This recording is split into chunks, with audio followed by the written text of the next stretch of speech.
I got into a back and forth. This is kind of interesting. It goes on for a while. But basically, somebody posted a thing in a tarot thing on Facebook. And they were saying, without reading what she was saying in its entirety, she was saying, there's no standard to define the difference between a know-nothing reader of tarot and someone who knows what they're doing. And that if people are going to charge for tarot readings, there should be a criteria, there should be a certification process. And that in other things like Reiki and stuff like that, you can have people who are certified to do one level or another level or whatever. And that tarot should have a certification process, a standard.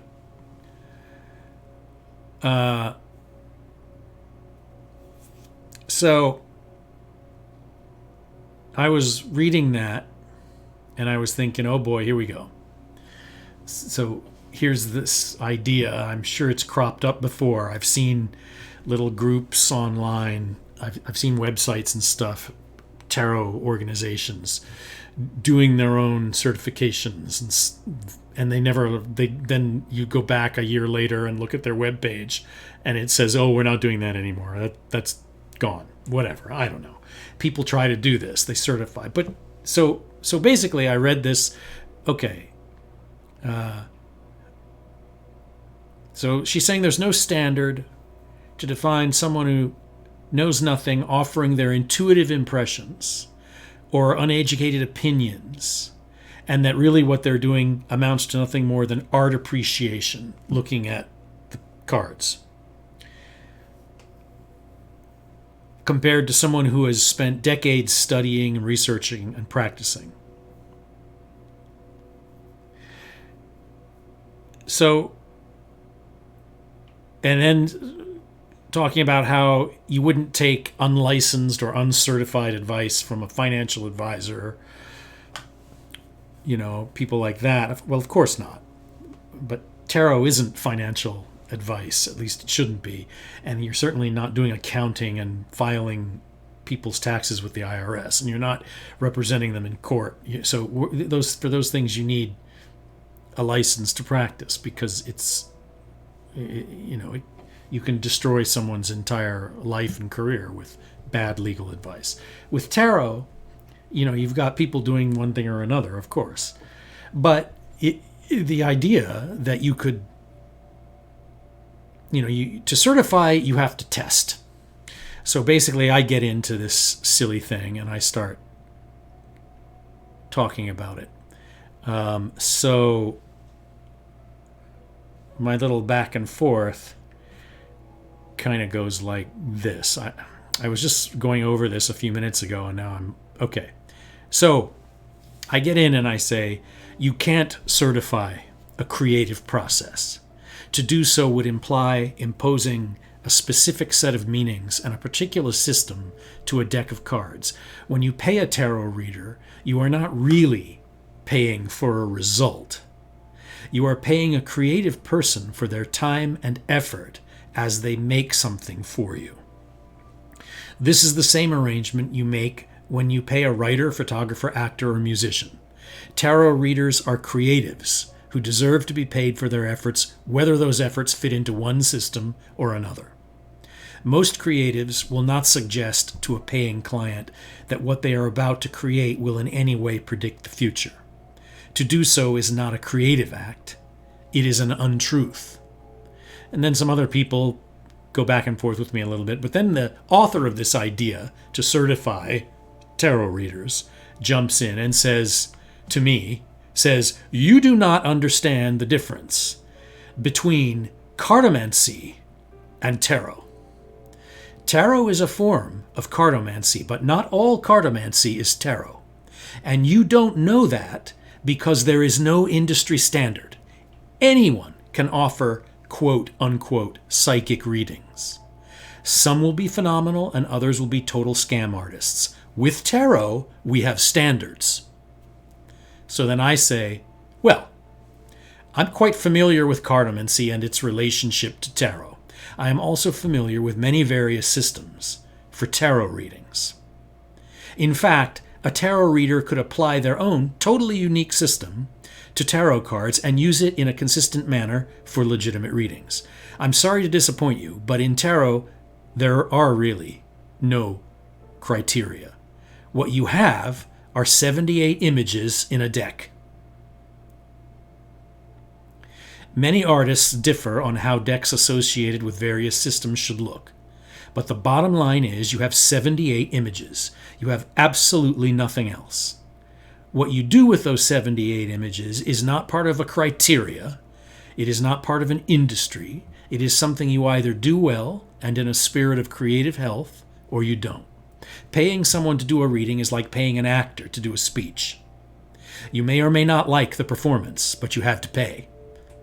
If someone tells you their creative reading of tarot images can tell you what your significant other may be up to, that person is obviously running a scam. If they tell you their reading of tarot may give you things to consider, then they may be telling the truth. If someone is asking for money to certify tarot readers, they are attempting to find out whether the person is fluent in a particular system, most likely. This certification has no governmental or official status whatsoever. Now, all this being said, I enjoy nothing more than deep study of tarot and the various systems and meanings associated with the cards. It's a wonderful study and certainly can be applied in a way that is helpful and beneficial. Okay, so I said that. Now she says, I've been at this for nearly 50 years. And if you studied the history of tarot, you would know why you're wrong. Reiki, energy work, has degrees or levels in order to better educate practitioners and to enable the customer to know what they're paying for. Psychic readings are just that, and you never know what you'll get. Some are phenomenal and some are total scams. Tarot does not have to be that way. Maybe this will help inform you. There is much more to it, but I wrote this for the beginner.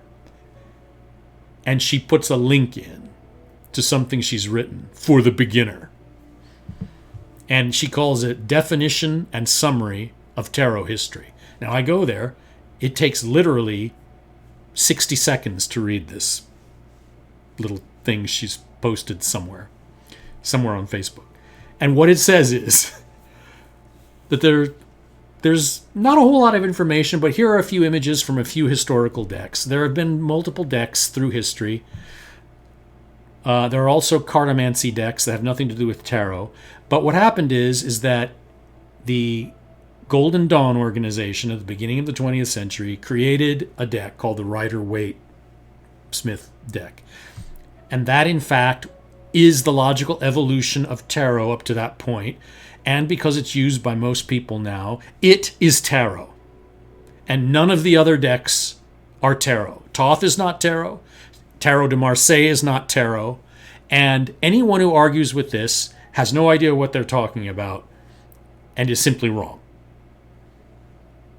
That's what she posted on her link for me. So I read this, okay? Not only do I read it 3 or 4 times over to make sure I'm not missing something. So, yes, TN Chris, this person sounds very sure of herself. Very sure of herself.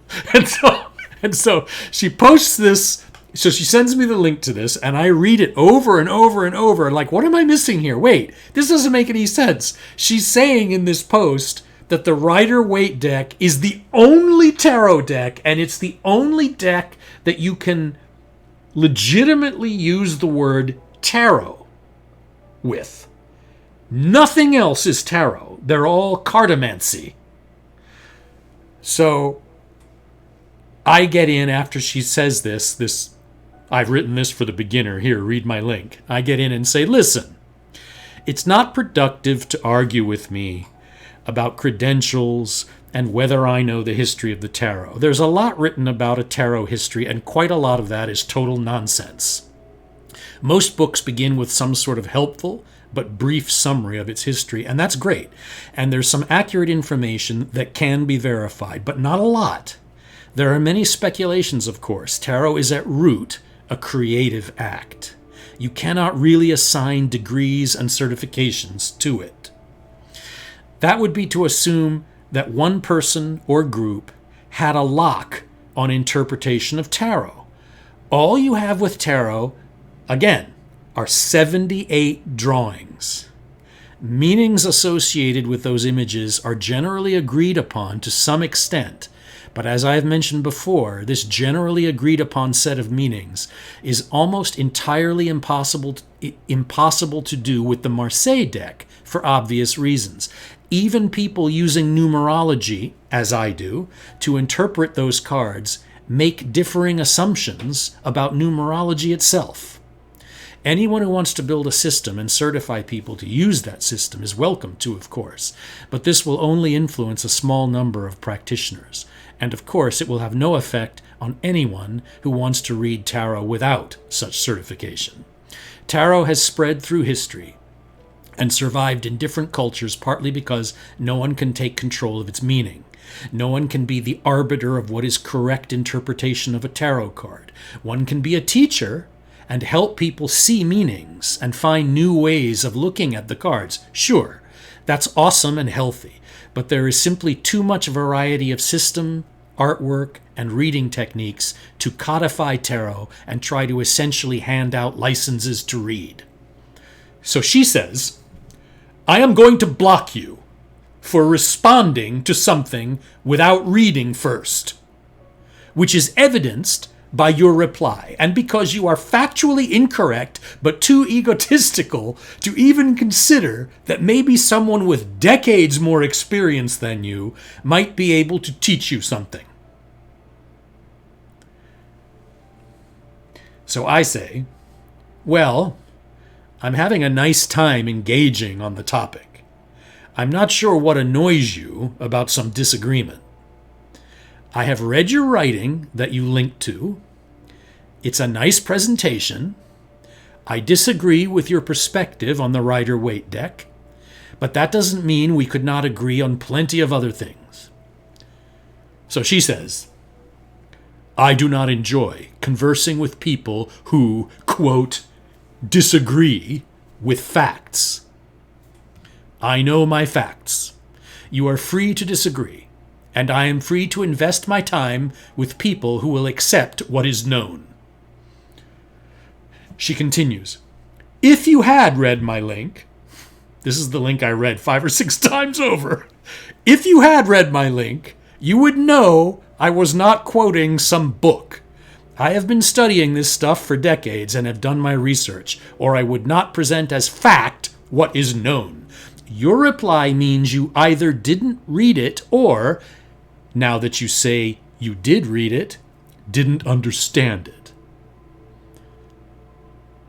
So then I say, you are a Rider-Waite deck reader. That's actually very cool. I am a Tarot de Marseille reader, although I also use Rider-Waite to some degree, and yes, when I read Rider-Waite, I stick to the Rider-Waite meanings. So she says, I read 3 types of cards and can read people without cards. I have no aversion to anything anyone wants to do. I am simply pointing out the benefits of knowing what you're doing. A little knowledge is a dangerous thing, especially when it comes to the occult. So I have an aversion to people who spread misleading information, intentionally or otherwise. Now, I respond and say, I'm not sure what you mean by misleading information. You seem to be focused on using the RW Rider-Waite deck, and I suspect you are suggesting that deck is the only true tarot deck. However, there are other tarot decks that predate Rider-Waite. In fact, Rider-Waite is a very particular set of images and meanings arrived at by a small group and made popular in large part because of its more specific images for the number cards. So, certifying people in the use of a particular deck might on the surface seem a logical thing to do. There are even variations of meaning possible with the Rider-Waite deck. Certainly, other tarot decks preceding and following the Rider-Waite have just as much legitimate use of the word tarot as Rider-Waite. Also, much of Eliphas Levy's work, which was influential at the time of Rider-Waite, has been shown to have been made up. It is not part of any historical record. The printings of his major work has copious footnotes pointing out the falsehoods that permeate his writing. However, his work is nonetheless very inspirational and has the effect of opening up a kind of intuitive thinking in the reader. As an example, on a certification exam, let's assume there's a question about the Nine of Swords. What does it mean, upright? The tendency with this card in Rider-Waite is toward some negativity and despair. The tendency with this card in the Tarot de Marseille is toward persevering and nearing completion of an effort. Which answer would be considered correct in an exam? To isolate a certification to a particular set of meanings in tarot is not possible. In karate, for instance, there are belts given to show mastery of particular movements. These are known and shared between organizations for the most part. For instance, if you can perform a certain set of forms and break a certain number of wood pieces with your hand, you get a green belt, and so on and so on.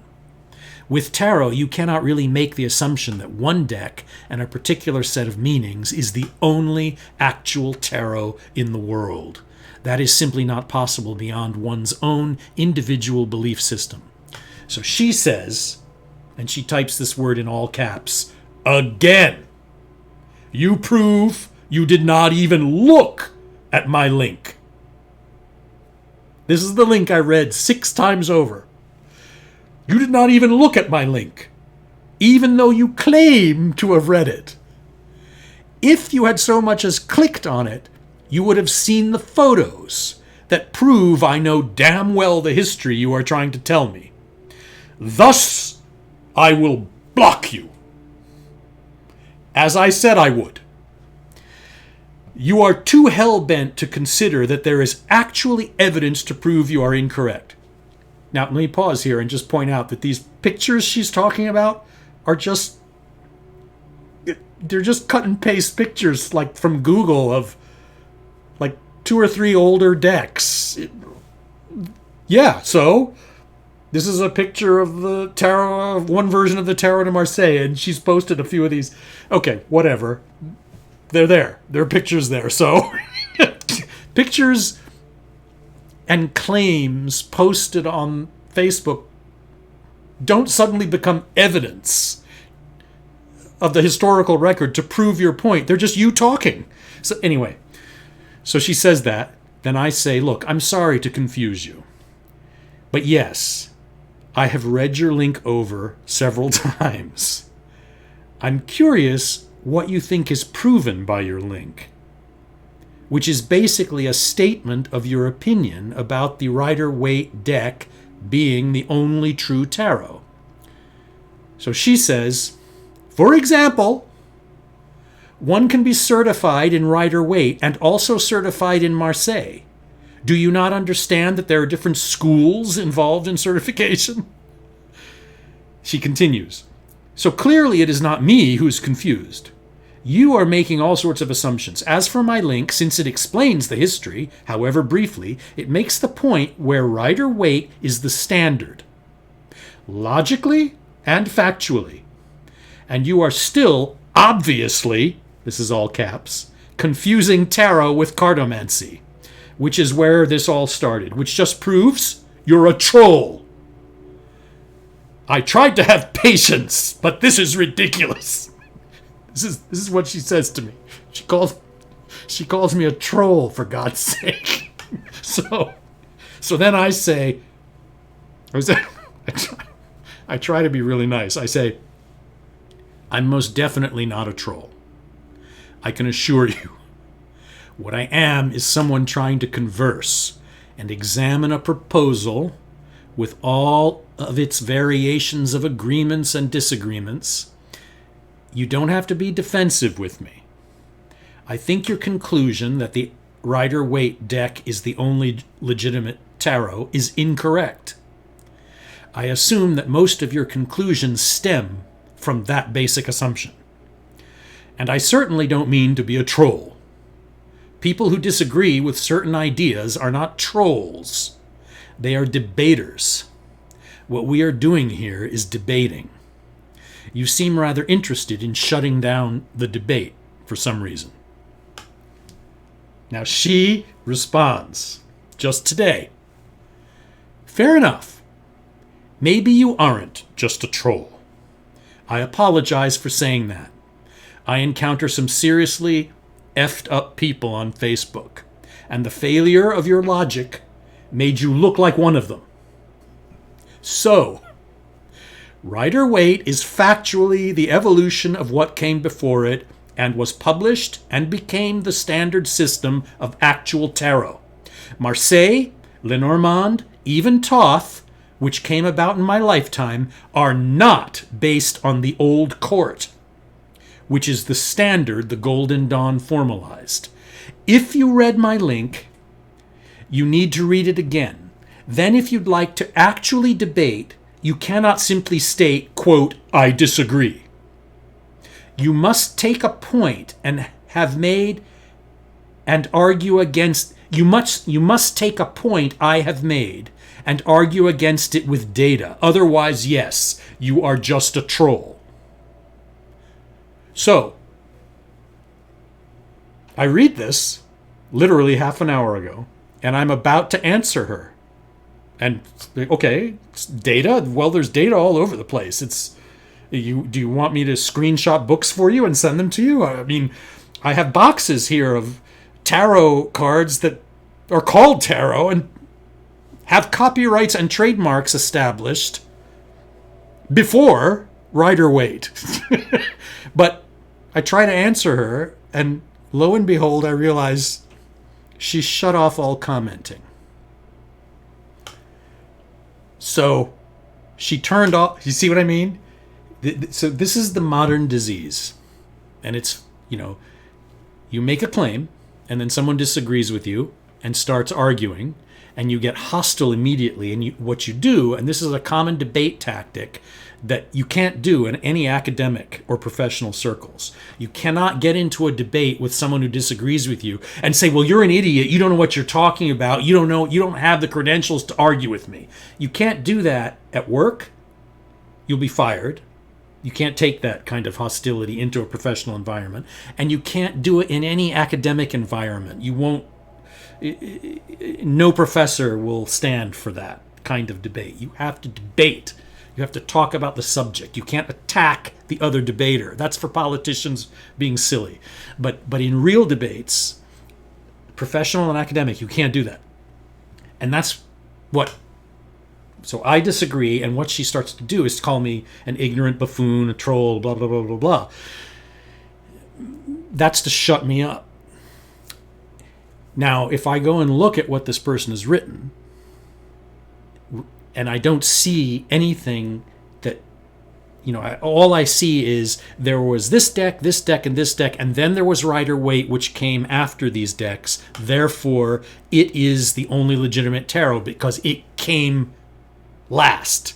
It's the newest. But in fact, it's not the newest. Rider-Waite is actually pretty damn old. Early 20th century. Doesn't mean it's not great, but it's not. You can't claim that. That's sort of like saying that one development in art, let's say Cubism from Picasso, which was 1906, 1902, 1904, right in there. You can't say that because Cubism was a natural progression and development of all art modalities that came before it, that you've decided that Cubism is where it all stops, and Cubism by Picasso becomes art, modern art. That's your definition of modern art, and nothing else qualifies. You cannot do that. You won't be taken seriously in any legitimate debate anywhere. You simply can't expunge things that you just because you've decided to. So this argument I found fascinating. Unfortunately, engaging in this argument with someone who wants to shut the argument off is the problem, because another person on the other side of the argument with me, it would have been more interesting, because they wouldn't have been trying to call me a troll or turn off commenting. They would have continued, and usually when I get into back and forths with people, there are a lot of times when we actually have constructive debates and we do end up going, hey, it's actually been really interesting. But I find the reason I jumped in is because this idea of certifying people, that all by itself is somewhat pernicious, because what it means, so if you were going to try to certify people, it would be in your interests to say, tarot can only be applied to this one particular set of meanings. It's in your interest. See, this is all part of your structure, because if you want to be in charge of certifying people and taking their money for your courses and your exams and your certificate fee or whatever you come up with, if you want to run that show and make that money, you have to have a system that you're testing these people on. So you have to maintain that control. And that is what I find obnoxious about this idea, because I know that that's what's behind someone trying to say Rider-Waite is tarot. And if you disagree with this, then you don't know the history. You're an idiot. Rider-Waite is tarot. And by the way, would you like to take my course on Rider-Waite and pass the exam, which will only cost $57? But then to actually print the license, it'll cost you $150. And then to renew each year, it'll cost you an extra $200 every year. So this gets, that's not what tarot is. Tarot is like a free, open, creative pursuit, and people can charge money for it or they don't. Sure, if they want to charge money. But as I said, if I walk up to a tarot reader and I say, "Oh, you're a tarot reader. Well, how much are you?" "Oh, I don't know, $40 for half an hour." "Okay, I think you look like someone I could get along with. I love your whatever is like the decorations in the room. I'll pay you for a reading, absolutely." And then they read, and I'm like, I don't know, it's kind of lame. I could have done better. Well, so that's the risk you take. You don't know going into a movie whether you're going to like the movie. You pay your $14, $15. You go in, you sit down, you buy your popcorn, you watch the movie, and you hate it. You don't go back and say, "I didn't like the movie, so give me my money back." If you want your money back, you have to come up with a better story. You have to say, my seat was broken, or there was a hole in the screen, and you can't really just say, "I don't like what the director did in the last scene. That was not a good ending, so give me my money back." That's not how it works. Well, that's not how it works with tarot either. If you don't like the reading, of course, if you pay for a reading and the person just goes, "Oh, I see bad things. Give me my money, bye." Well, sure. I mean, you just punch them in the mouth and walk out and keep your money. Sure. Right. I'm not serious, but yeah, sign up for a Cimaxion course. Now, I'm going to insist that you learn, you have to accept Unity 00. You have to accept that the Tarot de Marseille is the only tarot. And I won't brook any argument. It's like, yeah, a certification course, as long as they are trying to say their system is the right one and all others are frauds. Right. Yeah, sure, anyone who wants to, and I said that to this person. I did say earlier in my comments, sure, anybody can do that. Whatever, but it'll only affect a small portion of people. You can't expect to certify an industry. Even there, though, I would be a little hesitant. Even if it's just a group with their own thing, still be a little. What I think makes sense is to charge people to teach them, to teach them your system, but to certify them in it. Look, you can have certification to the extent that, sure, you can give them a little quiz at the end and say, you understand my system, you get the stamp of Cimaxion approval for Cimaction's massive tarot super duper meaning package. What's that going to get you? A whole lot of nothing. It's going to get you a whole lot of nothing. It's not going to influence anyone who wants a reading. They're not going to give a damn. They don't care.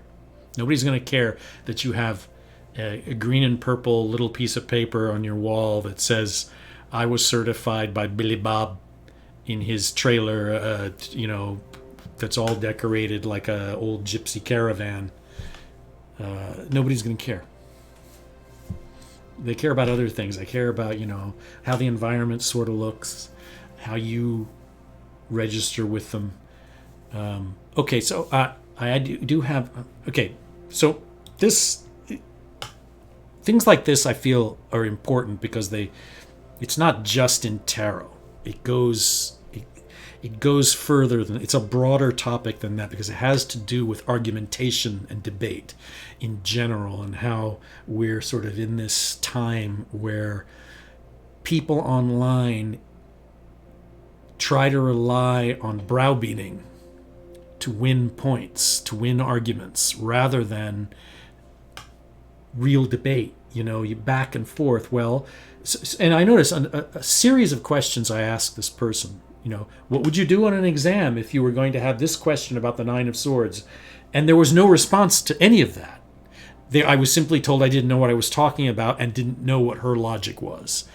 But I had read her logic and I was asking questions. I was sort of asking leading questions, rhetorical questions, sort of. You get an answer to get a perspective on where the other person's going, and it leads you down other paths of the argument. But I was getting no response other than being told I didn't know what I was talking about. And this is a very Facebook style of engagement that goes on these days, which is the real larger problem. It's not really a tarot problem.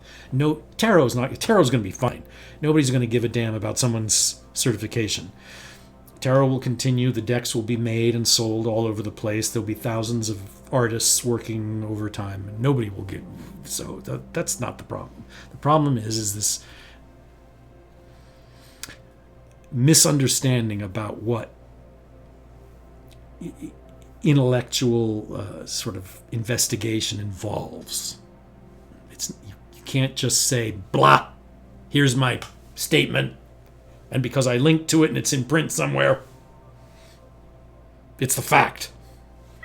So, I've done my research. Really? What is your research? Don't question me because I've been researching for 50 years. That kind of thing doesn't work. It only works in certain environments. With people who haven't done research before. If you've done research of any kind, you know how it works. Okay, let me finish that up. I know how well, but I do. I stick with these things because I keep sort of looking. I know the other person has put energy into this, and has been. Let me give the other person credit. If the person weren't worth going back and forth with, I wouldn't. But obviously there's something, and I would have said this if she had allowed it to continue. Usually toward the end, I get into that thing where you go, you know what, this has been really fascinating. Even though we disagree, I actually have learned something from you. But she shut it down and didn't give it that chance. But I felt that because she was formulating things who knows if there was an ulterior motive or not, but still, she had put energy into trying to build a structure. And that's worth engaging with, because it's a structure. It was built. It's something that this person built intellectually. So, whatever. Yeah. There are people you may disagree with. They may even be obnoxious, but you just feel like, well, there's something in there that, I think maybe there's something we could find where we go, oh, okay, we agree on something, or we agree, but nonetheless, we can disagree. What is the phrase? We can agree to disagree, I guess, something like that. But you do it sort of with a positive feeling. But when you shut off all the commenting, then my perspective is you don't want to lose the argument. I mean, if you're engaged in heated debate and then you just turn your microphone off and walk away, that usually means you don't want to lose the argument. I mean, what else can it mean? Or you just got tired of it. But aren't those more or less the same thing? So, anyway, maybe she'll post again some other idea, and I'll jump in. I'll jump in on the next one. I'll be really irritated. I'll become the bane of this person's existence, and so I'll just start posting kooky idea. No. I know what I'll do. In this same thing, I will post my brand new certification exam for the Rider-Waite deck. I'll completely usurp her entire effort, and I'll make my own Rider-Waite full-blown certification with like a stamp of approval. So anyway, okay. There's someone waiting for a reading, and I'm being really obnoxious. Now I'm just going. I could talk about this for hours. Okay. BBY woman. Forgive me for going on and on and on about something you probably don't care about. BB woman, you can ask your question, and I will stop talking about Facebook. Go ahead and ask.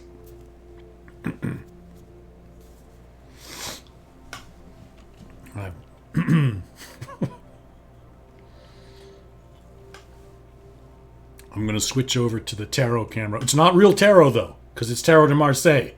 Fake tarot. I'm going to switch over to the fake tarot camera.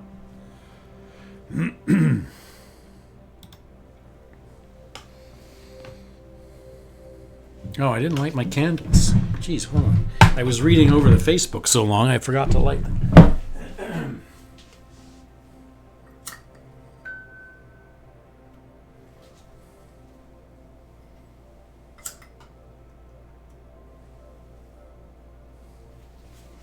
Okay.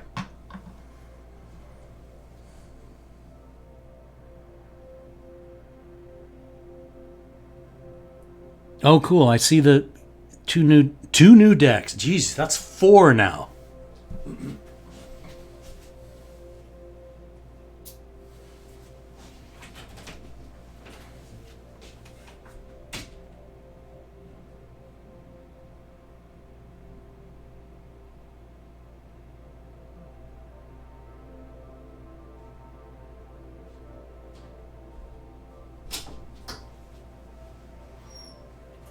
Okay. Oh boy. So, did BB Woman leave?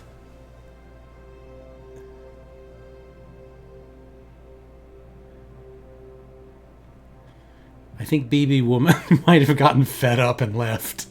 Oh well.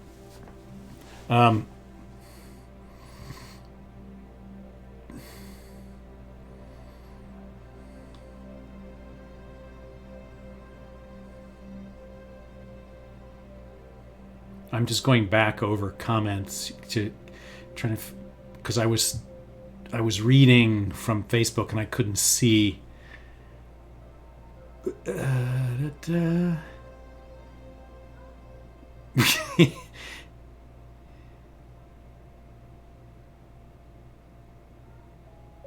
Yes.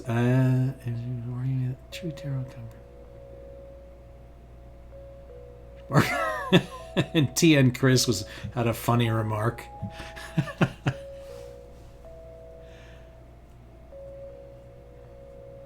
Yeah.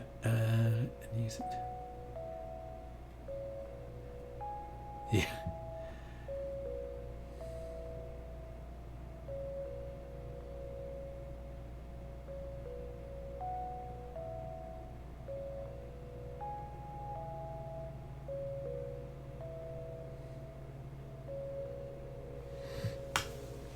Yeah, post the links in the Discord again. Because I will be in the mood to shop around for decks after that. I have to go to war with the Rider-Waite, so that means I have to purchase every other possible deck in existence. I think so. I'm still waiting for BB Woman to ask a question, but I just don't think they're there anymore.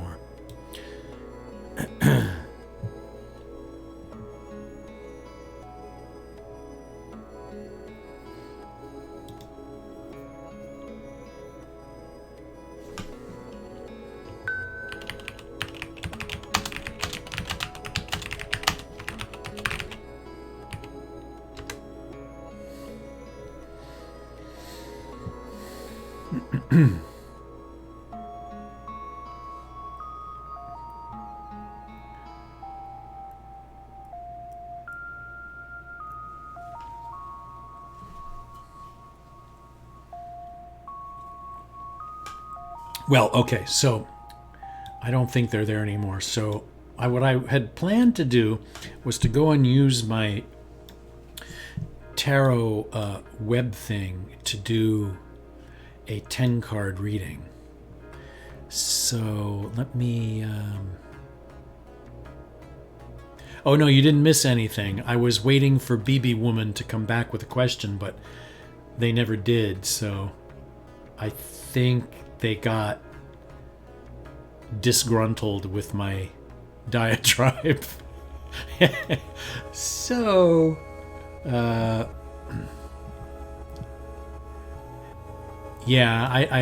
think people, if you want a reading, you just pop in and you just want the darn reading. If you don't get it right away, you just move on to someone else who can do it. Totally understandable. But what I'm going to do, I'm going to do a 10 card reading, a Celtic Cross reading. Oh, TN Chris. I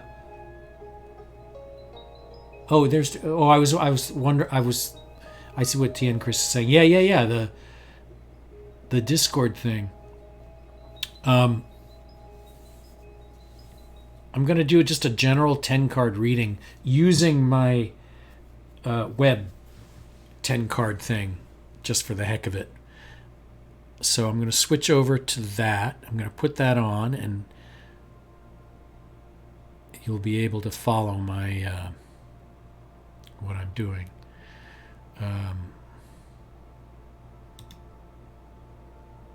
Okay. 10 card reading. Shuffling the card. This is randomizing the entire deck of 78 cards. And how do I know that it's randomizing the 78 cards every time I press this button? Because I wrote the code. So that's how I know. Okay, so we're going to do a reading. And it's going to be... The reason the cards are doing that is because I'm clicking my cursor on the Shuffle Cards button, and every time I click it, it shuffles the entire deck all over again. Okay, so the idea here is to think about...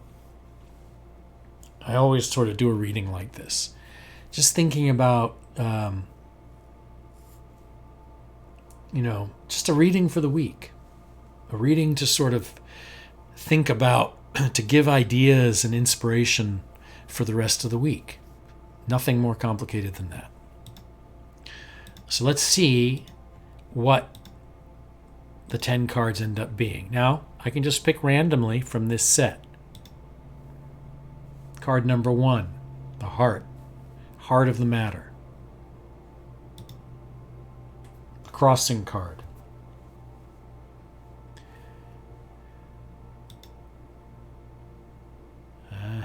Unconscious. Now let's do past influence, near future. Well, no, sorry, conscious, self-advice, near future, self-image, outer social influence, hopes and fears. Okay, there's our reading. Now, this is the reading, but I can do more than that with this thing that I built. I can click on individual cards over here and get more info about and then I can go back to the reading. So the reading, we have 1 through 10. So the tone of the reading turns out to be mildly disadvantageous. Now, the way I know this, or the way the program knows that it's mildly disadvantageous, is because I wrote what's called a naive Bayes theorem machine learning algorithm. It sounds complicated, but what it is an algorithm in the code that analyzes the text of the reading of all of this text. It analyzes it and looks for a preponderance of positive or negative meanings. And it ranks it on a scale and then comes out with mildly disadvantageous. So, but that's no big deal. I just put that in kind of just for fun, really. But the major concern, heart of the matter, is the Queen of Batons, of Wands. Okay? The Queen of Wands represents the power of knowing and nurturing creative power in full expression. She protects and immerses. She is passionate and productive. You have reached a point of mastery. Now let's dig further into that. Queen of Wands, enthusiasm, nurturing, supportive, protective, imaginative, fertile, confident, passionate. So wands symbolize creativity, desire, sexuality, imagination, reproduction, inspiration, dreams, worship, fertility, invention. These are, now when I was writing the software, I basically took all the reading I'd been doing and bouncing from one source to another, one book to another, one deck to another, and sort of got the words that I felt were the most expressive for this suit of wands. The element is fire, outgoing, creative energy, fertility, desire, imagination, growth, spirituality. So you get the idea what the wands is. The queen's element is water. She's receptive, feeling, purifying, merging, poetic, intuition. Now the numerology, the Queen of Wands is positioned between the numbers 4 and 5. It is therefore in motion between stability and comfort of the home and the wild adventure of new ideas and conflicts. Court cards represent personalities or characteristics. The Queen of Wands represents the warm and secure home for the creative and lusting spirit. She nurtures the artist and the lover. She is supremely confident and receptive to inner vision and new ideas. Her power is that of complete faith and protection. Her fields are bountiful, and she guides the creative hand gently. She represents a fully realized and confident sexuality and rich inner life. She feels deeply and still maintains her leadership. The Queen of Wands reversed can mean a harsh or doubtful attitude. Are you somehow restricting the enthusiasm of creation within yourself or someone else? Or are you lost in obsessive lust or pleasure at the expense of all else? So but she's not reversed in our reading. She's upright. So she should be considered in first position as having great importance in our current situation or emotional life. This is the single most important element of the current moment. It can represent your basic state of mind, major emotions, and deepest worries. It should guide you to understand what you're dealing with at this time. That's what this first position is. So we're dealing with, we are wanting, we are seeking, we are concerned with an enthusiastic, nurturing, creative, daring sense of creative energy. We enhance, but we provide a secure home for that, as we just said. Faith, we protect that sense of creative delicacy within us. That's what we need to think about doing. In my argument on Facebook with this woman, I'm assuming, based on her name, which I'm not going to say, but my argument, I sort of felt like a little bit like I was trying to kind of protect the creative energy, the more open and free sense of creation that goes along with tarot than perhaps some sort of rigid certification process would imply.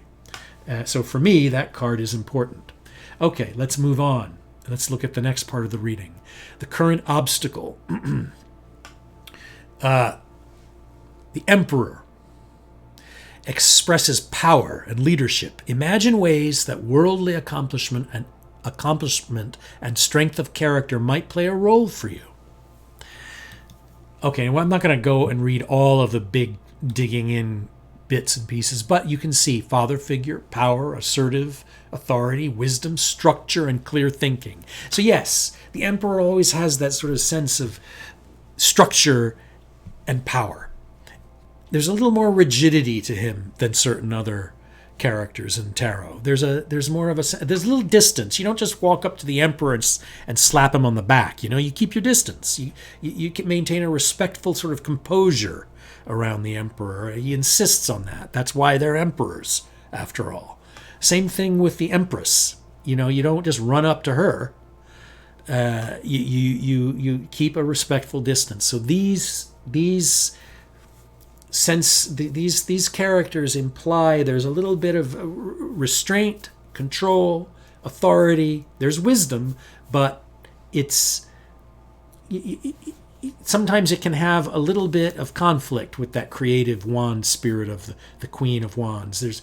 The two have to find a way to work together because the Emperor can tend to have a bit of a he can sort of quell some creativity. The Emperor isn't really the most creative guy. He's much more rational. So this is a conflict between creative, intuitive mind and the rational, controlling, thinking part of the personality. That's what we're seeing here with this 2, the crossing card that I'm waving the cursor over. Okay? So this Emperor in second position represents the main concern that surrounds you and possibly hinders you at the present moment. It can be an internal or external factor. It can also be viewed as a moderating influence or contrasting view of the current situation.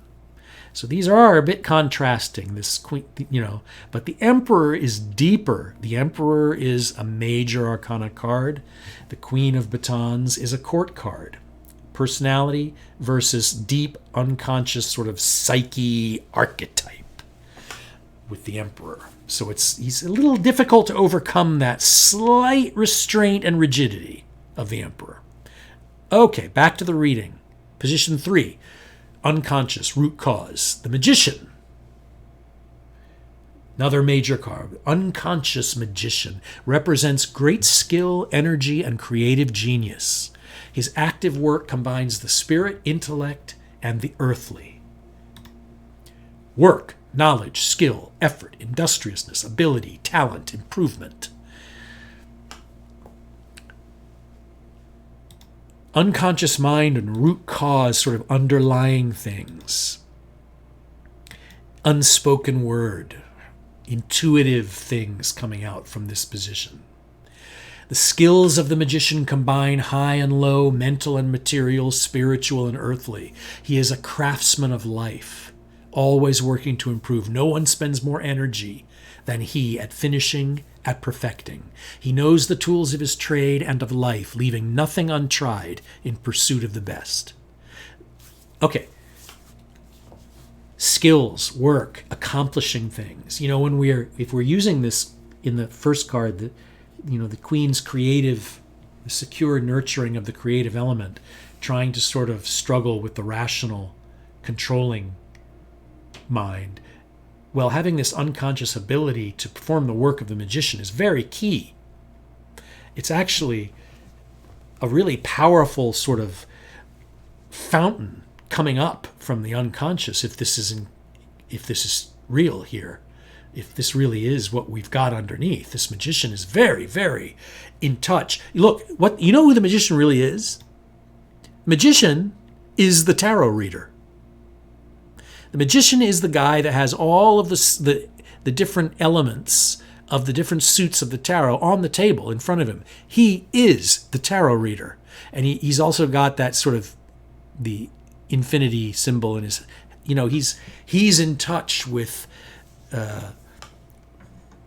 his knowledge, but he's able to use his knowledge and his intuition to build, to construct, to put things together and make things useful and break barriers and create new things. And that's his driving energy.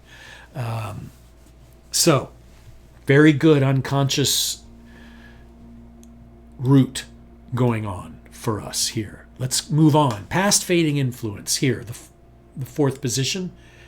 And we have the Seven of Cups.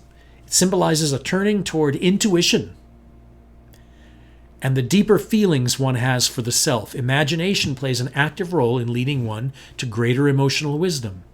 Emotional wisdom.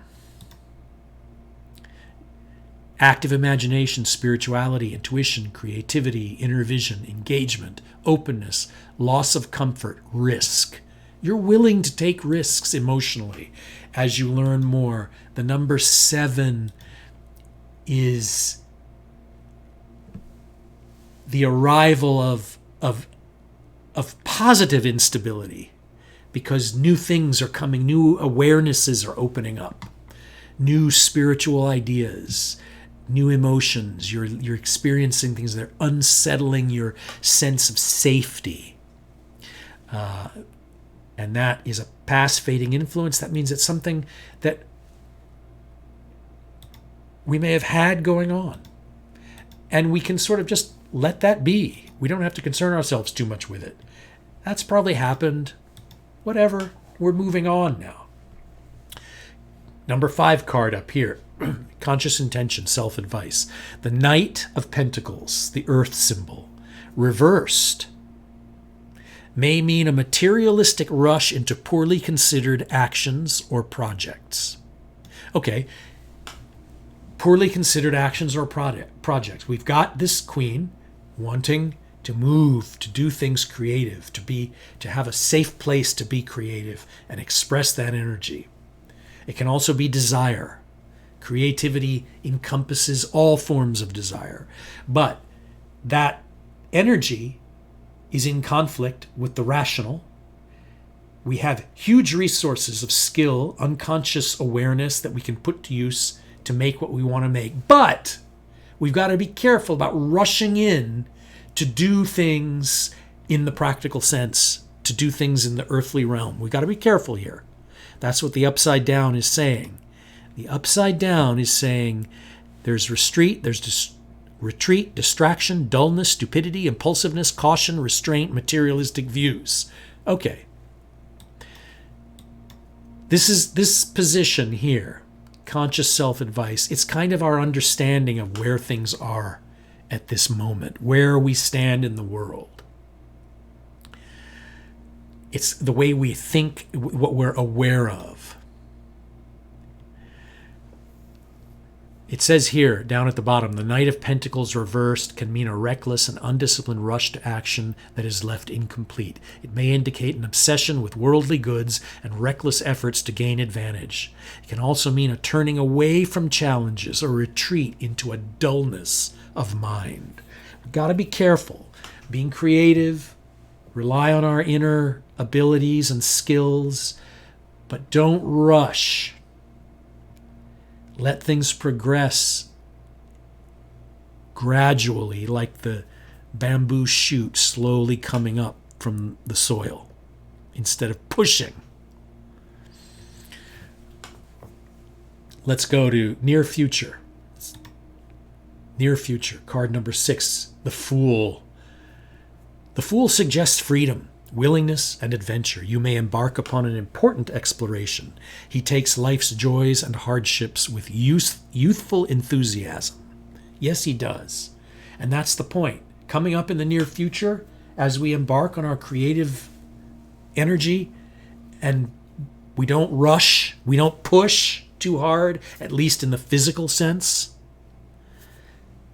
But yet, at the same time, we do embark on our journey enthusiastically with a spirit of what will come.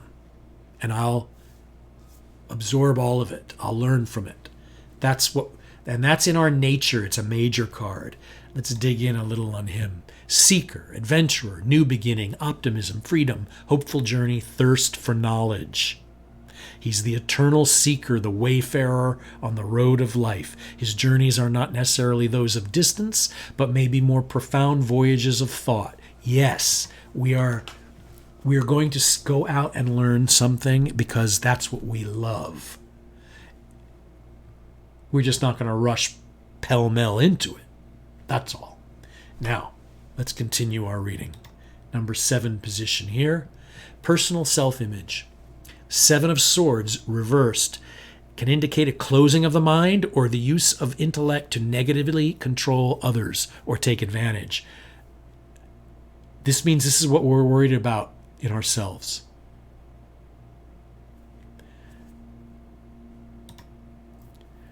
Defensive, isolation, obsession, extremism, taking advantage, authoritarianism, hostility. Sort of like the person I was engaged with on Facebook, damn it. So that's the point. When you argue, if we run in, if the fool on his journey down the road of learning and self-discovery runs into obstacles and arguments along the way, what he wants to avoid is being defensive in his thinking. And that's why this is reversed. It's a warning. You want to open up. You want to be receptive and engage. Dialogue. So this is actually a good one for me after my little tete-a-tete on Facebook. Maintain that, trying to be open. Don't be defensive. Don't shut down the conversation. Don't turn comments off just because you're not agreeing with someone. It's just a general good lesson in life. Okay, 8. Let's go on in our reading. Outer social influence over here. The 5 of Swords represents a new point of view or idea that leads beyond the current limits.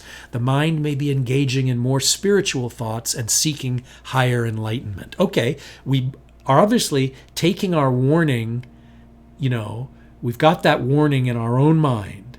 But now over here, outer social influence, how we're engaging in the external world with other people and how we want other people to see us.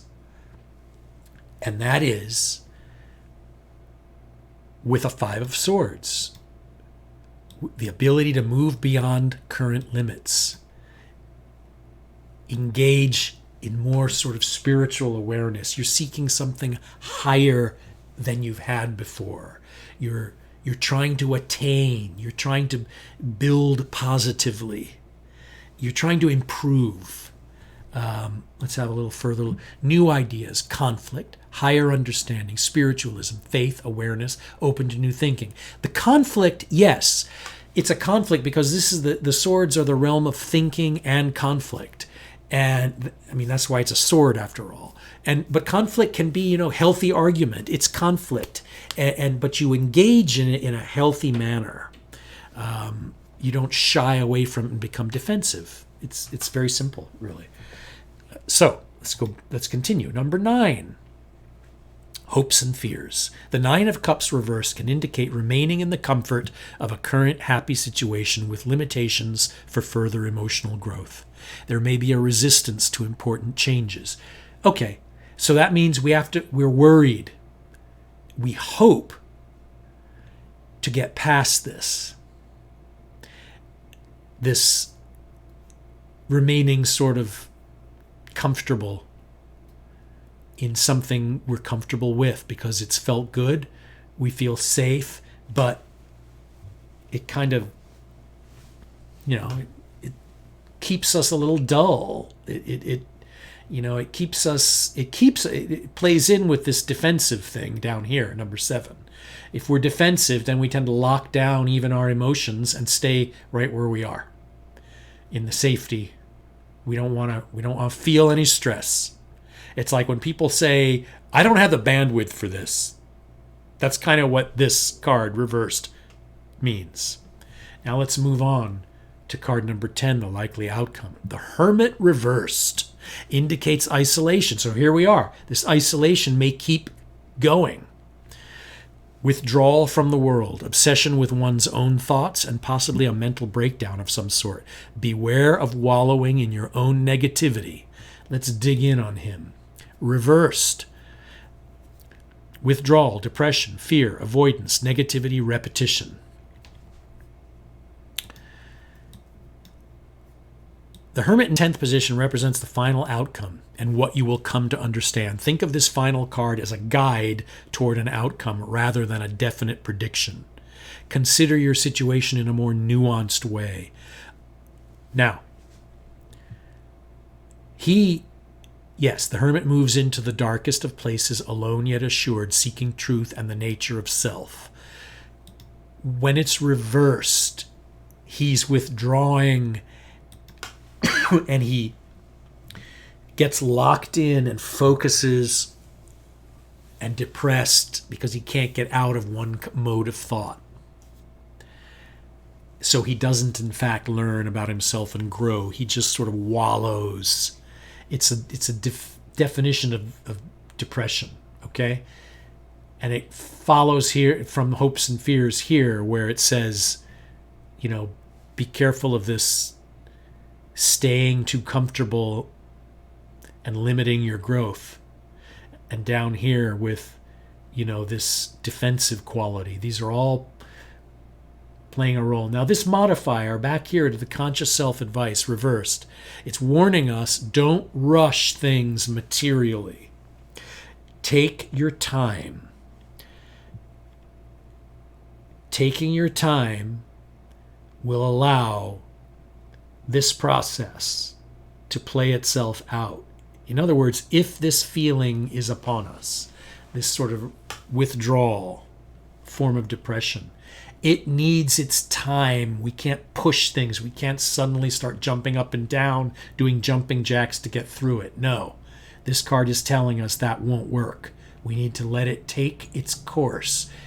In other words, there's a certain quality psychologically, quite often I've noticed. And it sounds weird, but when you feel bad, enjoy it. If you feel bad, then feel bad.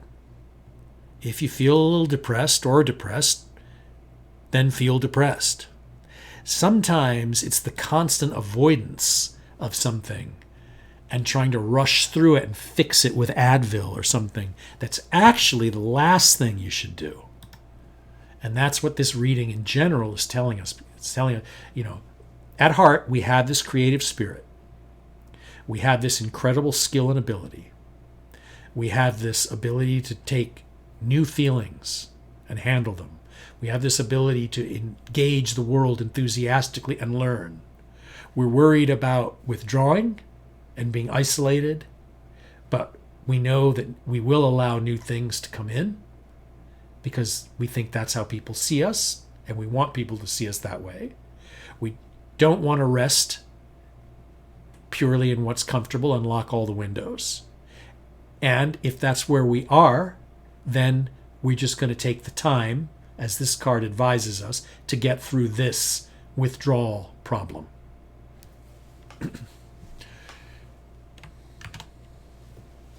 So, that's a big 10-card reading. 10-card readings are massive. They are little novellas of tarot. Well, Tia and Chris, it's, you know, I wrote this thing a few years ago. And it's funny because I'll do a 10-card reading over on the tarot table with the cards in my hands. And sometimes I'm like searching for a word.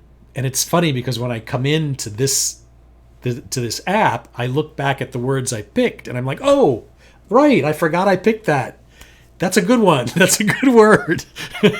So it's good. That's why I like to go back to this, because it refreshes my sort of feeling for the vocabulary, you know, the ideas contained. The tarot is like a vocabulary. It's these cards, they have certain things, which I'll quiz everybody on. And, you know, you want to sort of maintain that flexibility. You don't always want to say everything exactly the same way over and over again. That's the other thing. So, yeah. Learning this app. Plus, if you want to be certified as a tarot reader, you're going to have to be able to program computers as well. I'm sorry, there's no alternative. You're just going to have to be able to. Otherwise, you can't read tarot for anyone. Right, the Thoth. Oh my God. Well, no. See, the Thoth version I can't do because those images are still under copyright.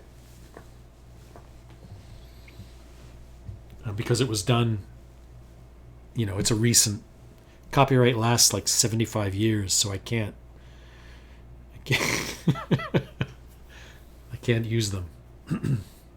That's what's great about the Tarot de Marseille. It's old.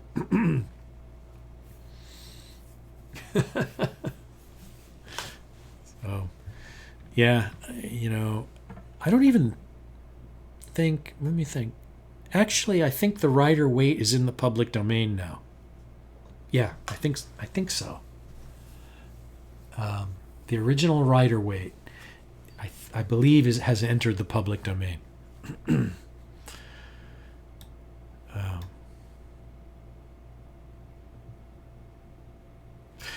Oh, well, Tia and Chris, I've been programming computers longer than I've been doing tarot. Well, you know, that is true. And it's funny because you cannot be imprecise when you're writing code. Tarot, by its very nature, is imprecise. It's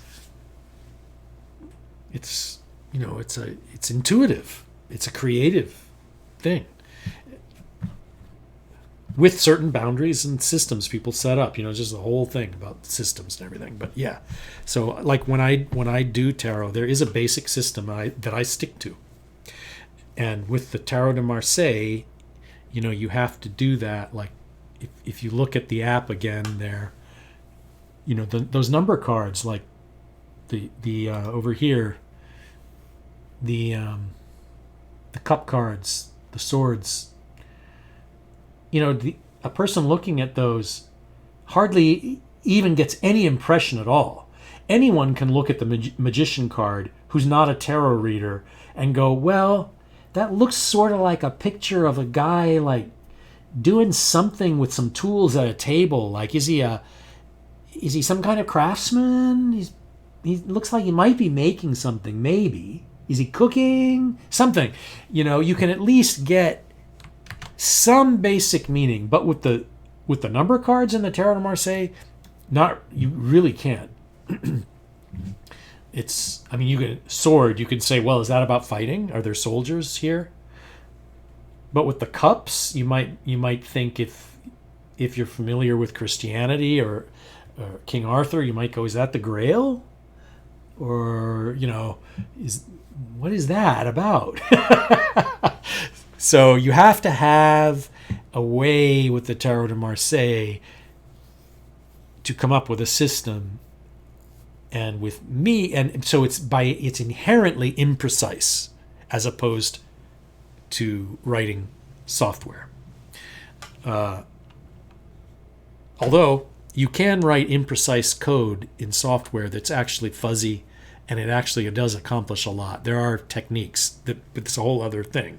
But in general, what people normally think of as computer programming is very logical and very sort of if one thing happens, or if something is true, then do this, else do that, or that. You know what I mean? So,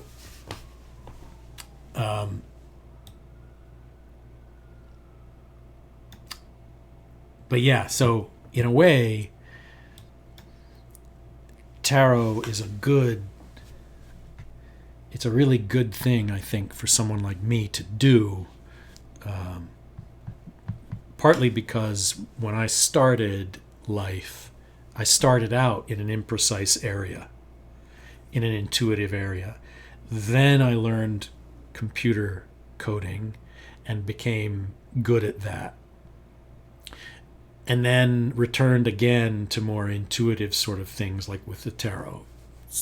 So, but I think it's good for people to be able to switch back and forth between the two, because I also find that doing things like tarot also increases the ability to think creatively when building software. And this continues to be more interesting.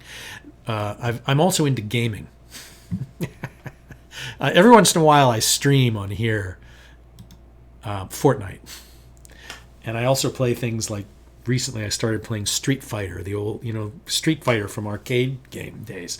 But, so I do a lot of reading about the development of games. And I've actually coded a lot of games. I've built games.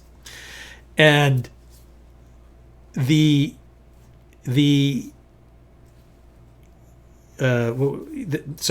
yeah, but the history of gaming. Recently, I was watching a documentary about the history of Atari and their arcade whole history, which is fascinating. Atari, Nintendo, and Sega, and all of that war that was going on in the late 80s and early and mid 90s with game consoles and arcade cabinets, that you'd go to where all the teenagers would hang out and play, and they'd secretly smoke and gather there and play Street Fighter and all that for all night long and all that stuff. But one of the programmers at Atari, these people are all still alive, was talking about back then and making games. And he was saying how Atari at one point was filled with all these creative wackos, and they were hanging out like in the courtyard of their building in California, being silly, and they would have parties and have beer and smoke pot all day long at work. And this guy was saying, look, when Warner Brothers bought Atari, then all of a sudden a bunch of the original Atari people left, and these business people came in to run it. And he was saying that was the downfall. You started out with this very creative game company that was way ahead of everybody else and just came out and shocked the world with what they were doing at the time. Absolutely beyond belief what they put out very early in the late 70s there. And he was saying, you have these creative people, but you can't, and he was saying, you can't be creative and punch a time clock.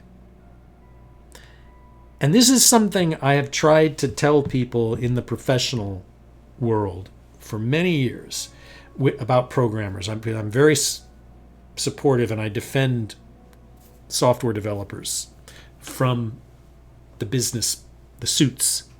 Quite right. And my point is always, you have to be very careful in how you work with software developers, because it's very logical, but your solving of solutions and arriving at solutions, breaking problems down and coming up with solutions in software is actually a very creative brain process. And you have to allow those people a lot of flexibility. So, for instance, when I've had programmers working for me, if they're browsing the web, let's say, I don't care. One of the best programmers I ever knew used to come to work, and he would write the most brilliant code. But he would then fall asleep at his computer with his fingers resting on the keyboard, and he would just sort of be like, he would be leaning back, and he'd just be asleep. And if you walked up and touched him, he would literally go, "Oh!" and try to fool you and make you think he was typing. And I didn't give a damn, because he was brilliant and he wrote really good code really fast.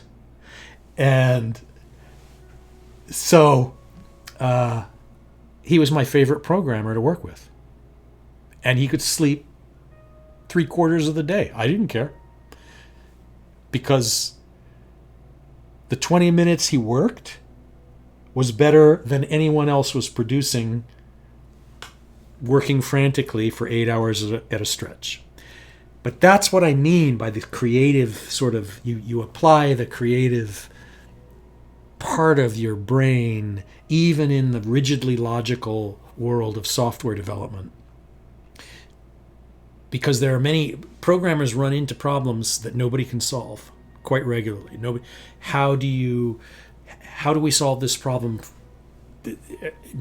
And you have to be able to find the wacko idea that doesn't quite make sense, and you're willing to try it, and it opens up. You go, oh wait, I'm not exactly quite that, but something related to it works.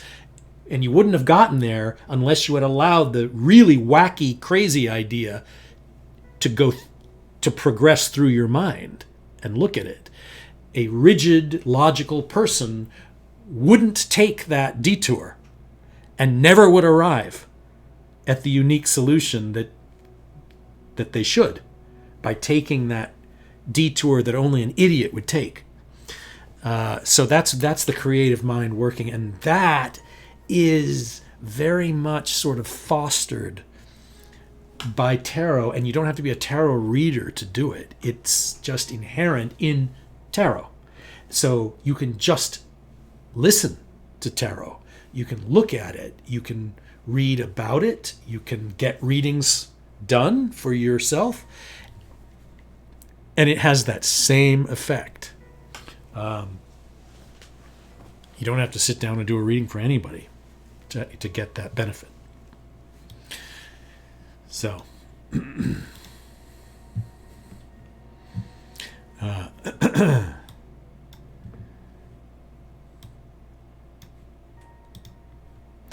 so now what I will do, I'm going to quickly switch over to my tarot camera.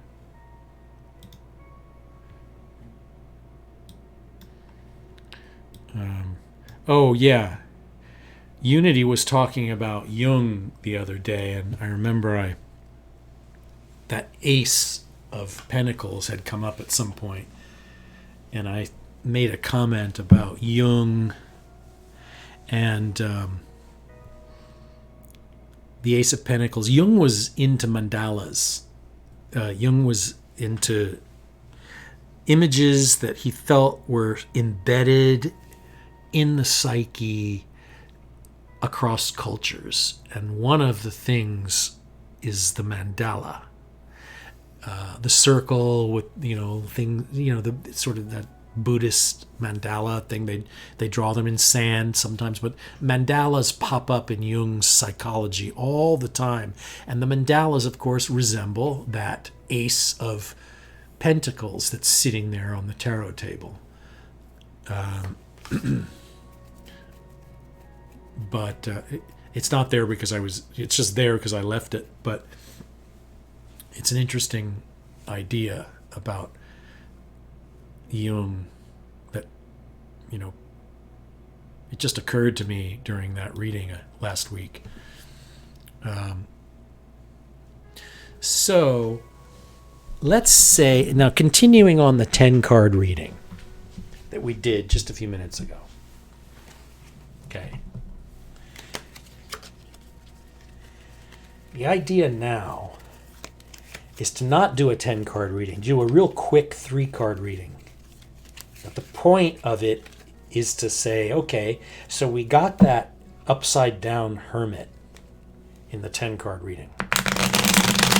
That kind of isolated, depressed, sort of a little obsessed, wallowing in similar thought pattern card.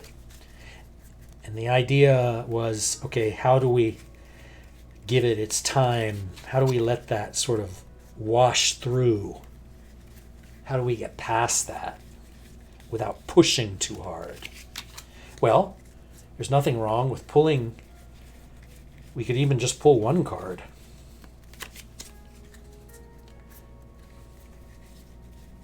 But I'll do 3.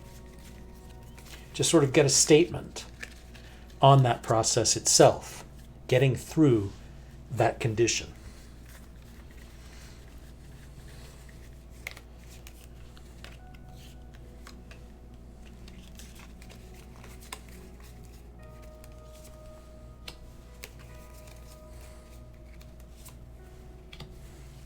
All right. Let's see what kind of advice we get. I have to take a quick drink.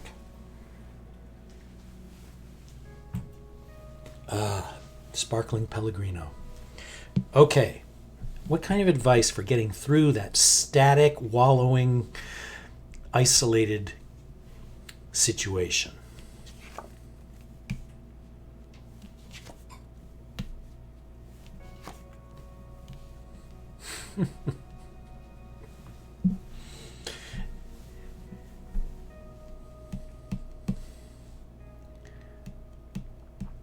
Lovers, reversed. We've got to get past avoiding tough decisions. We've got to get past it. If there are tough decisions to make, and these can be decisions just about ourselves, about how to think about ourselves, how to approach very personal issues, we got to stop hesitating. We've got to face them and actually make decisions. That's one thing. We have to seek some balance. Justice card, reversed. We have to seek it. We have to figure out where the imbalance is. What impulsive decision-making or behavior has maybe held us back? Where have we sort of essentially been unfair with ourselves or others?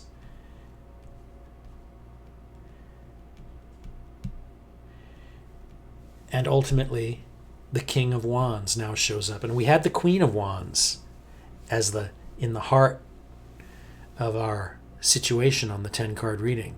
And now we've got the King of Wands.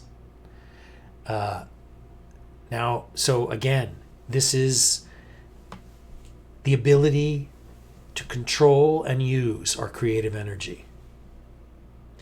This is done with skill and experience, and there's a little, maybe, the implication with the king is always, sort of an assertive kind of, slightly distanced authority. A lot of experience, nothing impulsive going on from this guy. So again, take our time, stop hesitating to think about decisions that are very important ones, profound, deep decisions. You have to know what it is you want, what this card is telling us. You can't keep hiding from it. You have to know what it is you want and make that choice to follow it.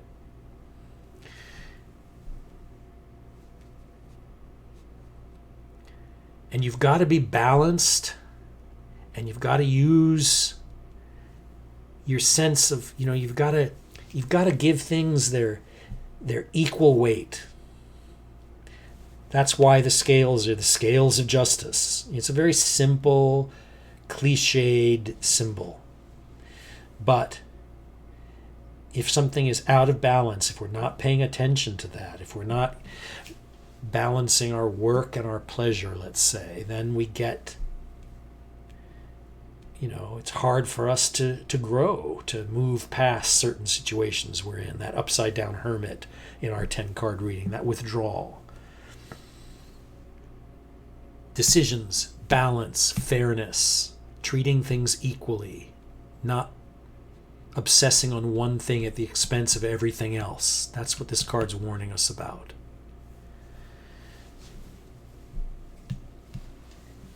And remember, we control what it is we wish to do, what it is we want to grab hold of, what we want to build. We control it. We have power. And we're not going to do anything foolish.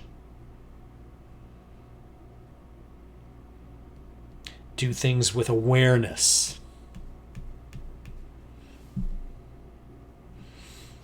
That helps. That's a general message. Wise decisions that we don't shy from. A sense of balance and moderation has to be remembered. We have to get that again.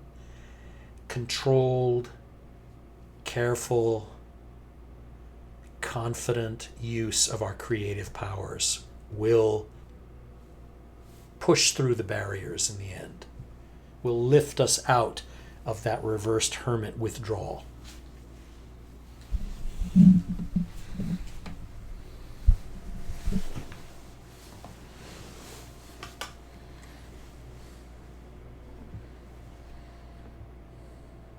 Okay, T and Chris, I'll see you later. Have a good one.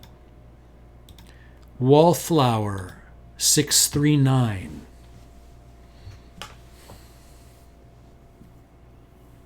Go ahead. You can ask a question, Wallflower 639. The Wallflowers, they're a pretty good band. Dylan's boy is the Wallflowers guy. Yeah, One Headlight. Do you know the song One Headlight from the late 90s? That's their huge, huge hit. The Wallflowers have a new album coming out.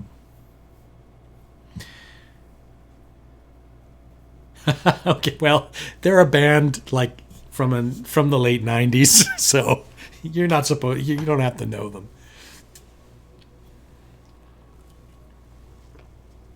Yes, you can have a general reading. Okay. I'm going to give you a general reading. I'm going to move over to the tarot table. All right, Wallflower. That's actually a great username. Okay. General reading. Let's see.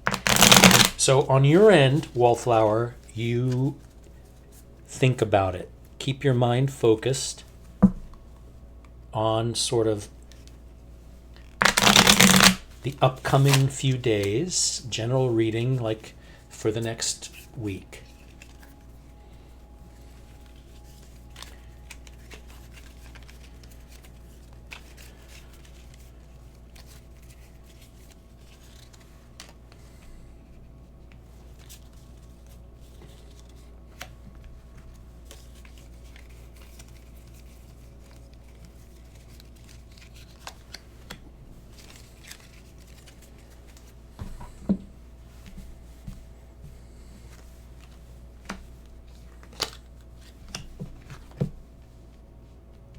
Okay.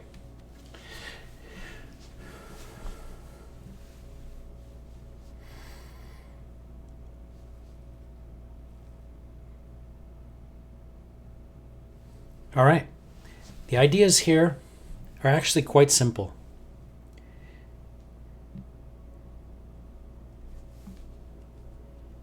Let the new ideas have their time. Don't be afraid of the new ideas. Don't be afraid of getting into it with somebody, stating your point, stating your intention, stating your making your thoughts clear. Don't hesitate. Let the new ideas out. Let them have their time. Let them take effect. Let them create a little bit of instability. Don't worry about it. Let them run. If there's something you need, then go for it. Don't hesitate here. The 3 is the number of moving out and taking and getting into action, grabbing. This is physical. This is work, money, body, health. If something needs doing, do it. If there's something in your mind here, there's some idea and you're resisting it, it's a little uncomfortable, and it means that you have to do something, maybe here in the physical realm, do it. You don't need to be quite so hesitant. This is pushing you to not pull back. You know, if you're gonna reach out and shake someone's hand, don't pause.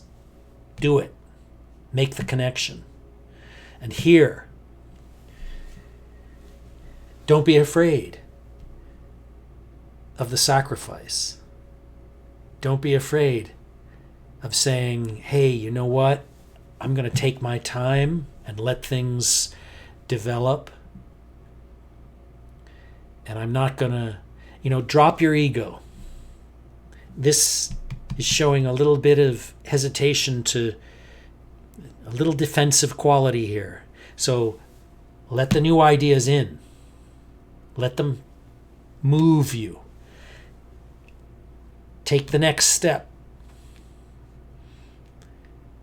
Take that next step, whatever it is that maybe you're not.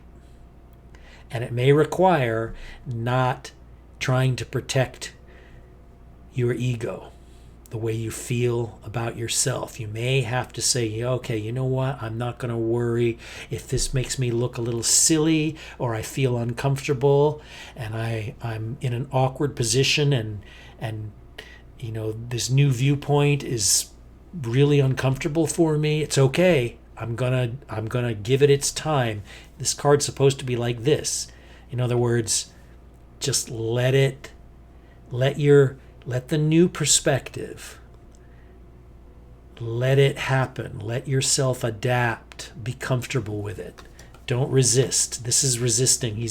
When he's like this, it means he's resisting letting himself just hang from the thing. Just hang in there and relaxing and just let it happen. Let the head go down toward the ground. Let everything look upside down. It's okay.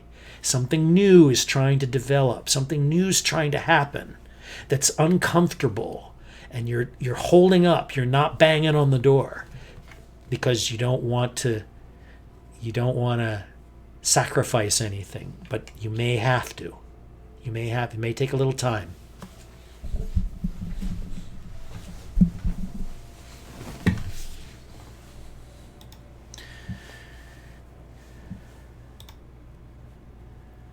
You're welcome, Wallflower.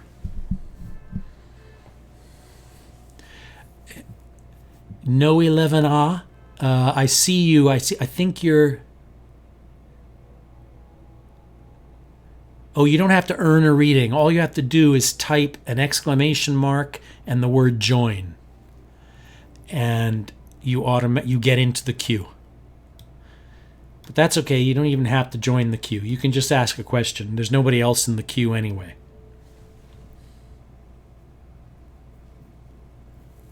You don't have to join if you don't. You can just type a question in.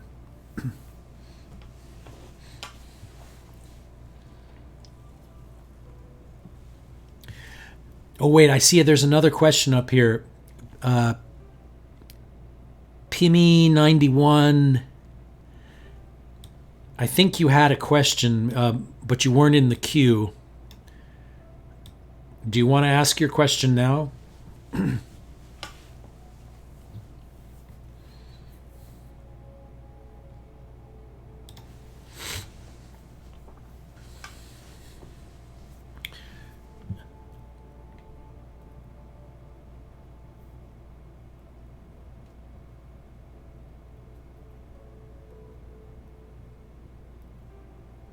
Okay, PME91.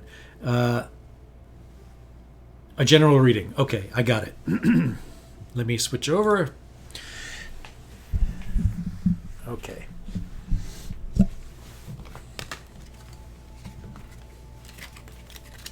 Okay, PME91.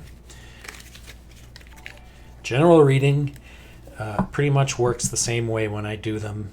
You know, it's a suggestion for something to think about for the next few days. Not a huge critical crisis sort of a deal, just a kind of a, hey, keep this in mind, and you sort of meditate on it a bit and just see what occurs to you. It may be helpful.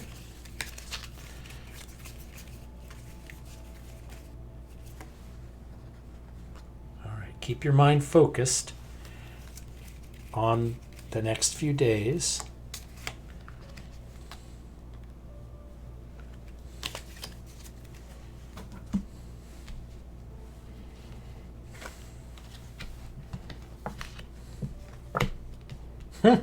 Okay. Queen of Batons has shown up for the second time tonight. Trust your creative energy, your desires. You may be resisting them. Let them flow. The Empress. There may be some worry about nurturing and making things happen and grow. It's okay. Just be aware of it. That's what the reversal means. There may be some worry about, keeping control. If you get creative, if you start doing things, if you let your desire, your energy to pursue someone or something, a creative act, if you let that flow, it may cause a little nervousness. You may doubt your ability to control. You may have some fears there. And they may be preventing you from setting out, moving on, and taking it all in enthusiastically, like, dropping your worries. This card up like this, this is, I'm not worrying about all the little details and problems. I'm just going to enjoy this process, whatever it is I'm starting, and set out and just follow what comes, and you do it. But here, what it's telling you is you need to open the door and get out. You need to go through that door. And, you either... This is indicating, the general advice here is saying you have creative energy. You have a will and a desire. You're holding it back. There's some nervousness about being able to actually grow and nurture, and either you're kind of restricting your natural ability to create and make things flourish inside you and around you, and that's preventing the enthusiastic pursuits that you may wish to engage in. So it's simply saying, open those doors and let those things happen for you and enjoy the process. And that's just something to think about over the next few days. Not a huge thing. It does, this is just a general, immediate sort of reading, like going toward the weekend.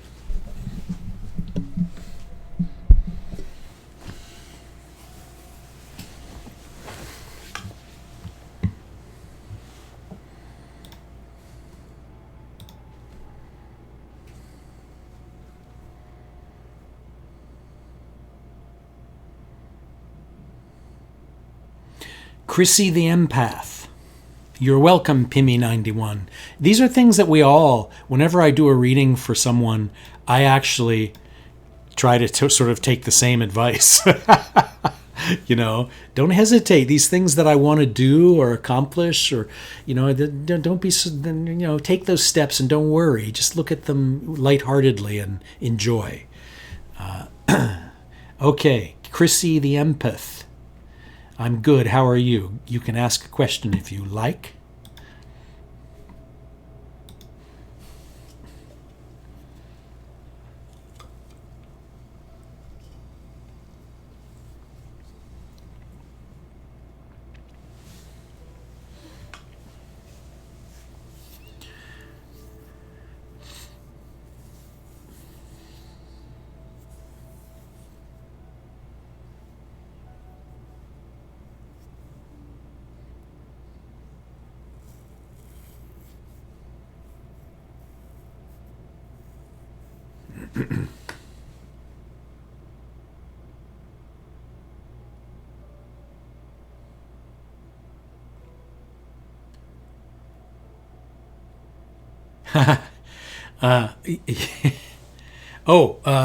Thank you, Pimmy91.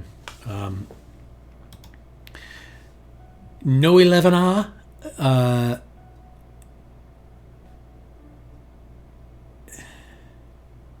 Yes, you were here. So I had to go up to Pimmy91 because they actually were asking already. So yes, you can go ahead and ask a question. Do you want a general reading, No 11R? Is that what you would like?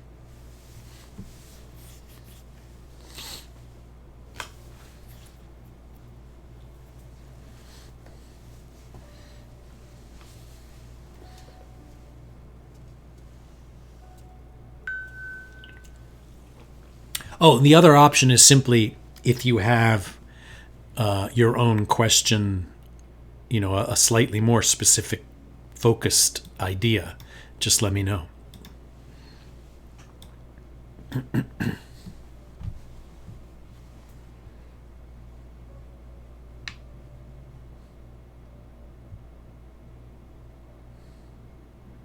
So you just want a general reading?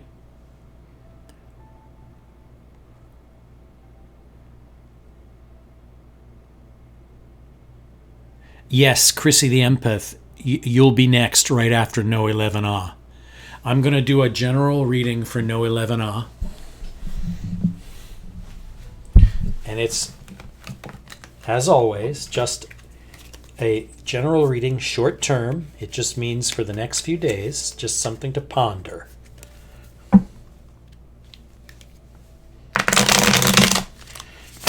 It's just something to ponder.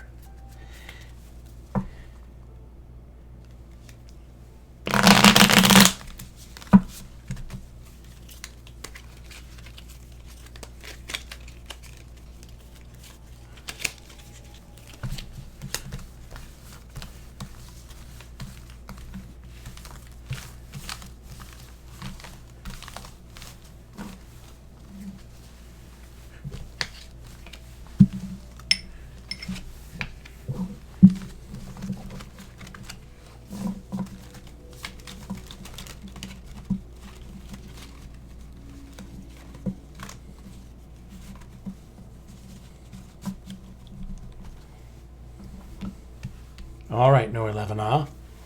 Let's see. Okay, these are all number cards. These are all very short term.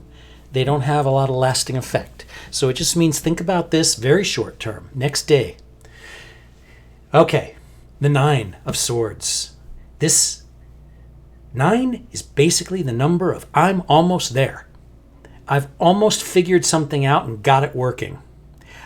I've come to believe something. I know I can get this done. Why am I stuck? Why am I not wanting to deal with it and finish this? Why am I not wanting to finish this thing I've been trying to figure out, or this project? I'm not facing certain things that need to be thought about. I need to dig in and think these things through and come to conclusions. That's what this card is saying. Now here, physically, why am I not getting together with this person or thing I'm supposed to be?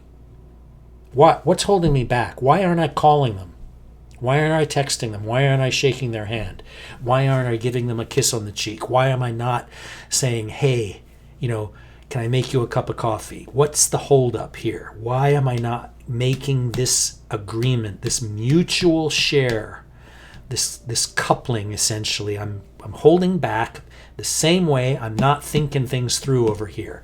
So think about it. Let the mind go. Let the mind figure out what it's trying to deal with. Come to some conclusions. You're almost there. That's what the 9 means. Allow this connection to then proceed. There's a connection waiting somewhere that needs to be made. And here we now have the 9 of Wands. This is desire. This is what you want. You're trying to figure something out here. You need to figure it out. You need to come together with something or someone. And here you've got, wow, big time, full blast, creative juices flowing. And there's nothing reversed about this. This means, whoa, you can just let it rip. This is going to happen. The 9 of Wands brings you, like, it all comes out. All that energy comes out, and you're ready to bring something to total completion. In other words, what you can't complete over here, you're completing over here in the creative desire realm. Probably because you decide to think it through. You decide to break through this over here. You decide to come together with something or someone over here, and that allows this to flourish and explode.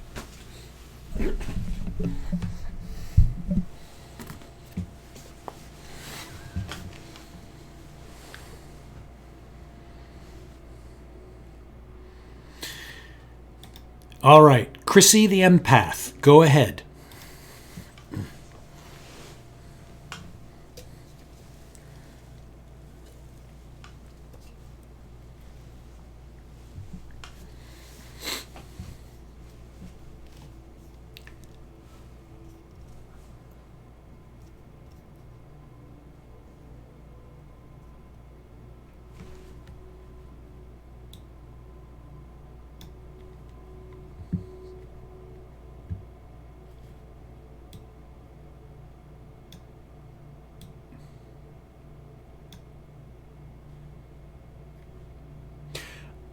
Pimmy91, I do the streams.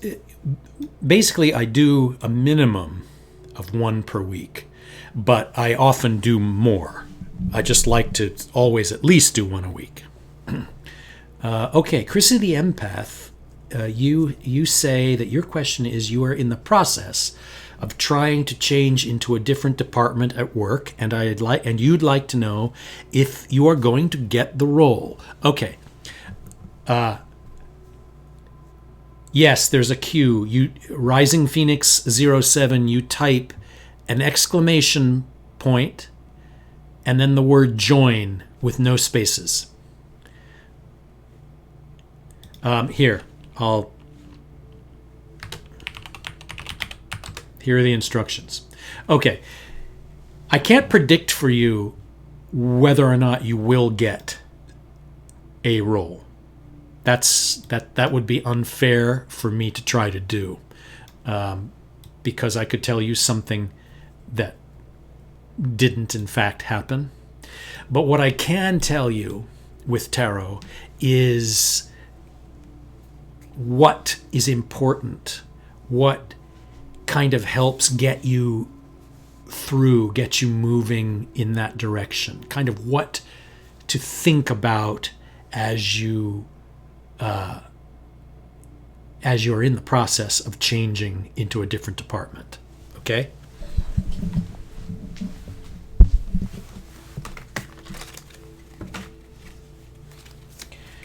Things to consider, a way to sort of frame your mind,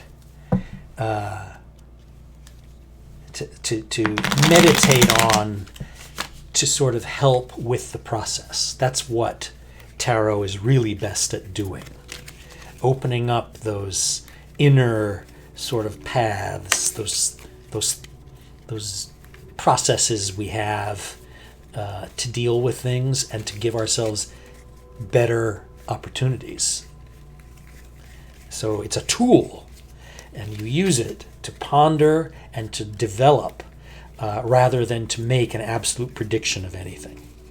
So it's actually much more useful, because if I were to tell you, oh no, you're not going to get that beautiful red car that you want next week, then if you really want that red car, what if you took my reading and went, okay, well, then I won't even go to the dealership. What's the point if I'm not going to end up getting it? You see what I mean? It's not productive to do that. It's productive to say, well, are there any things I should think about, like while I'm in the process of going to that dealership to look for a red car? So think on your side where you are. Think about your impending switch to a new department and kind of really meditate right now in the next few seconds on this whole thing that you're doing.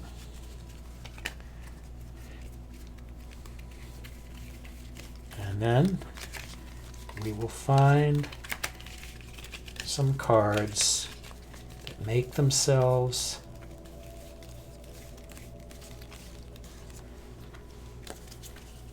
apparent in their little way.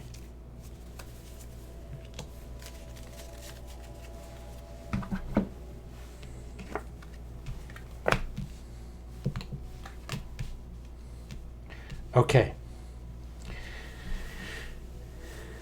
The Chariot reversed.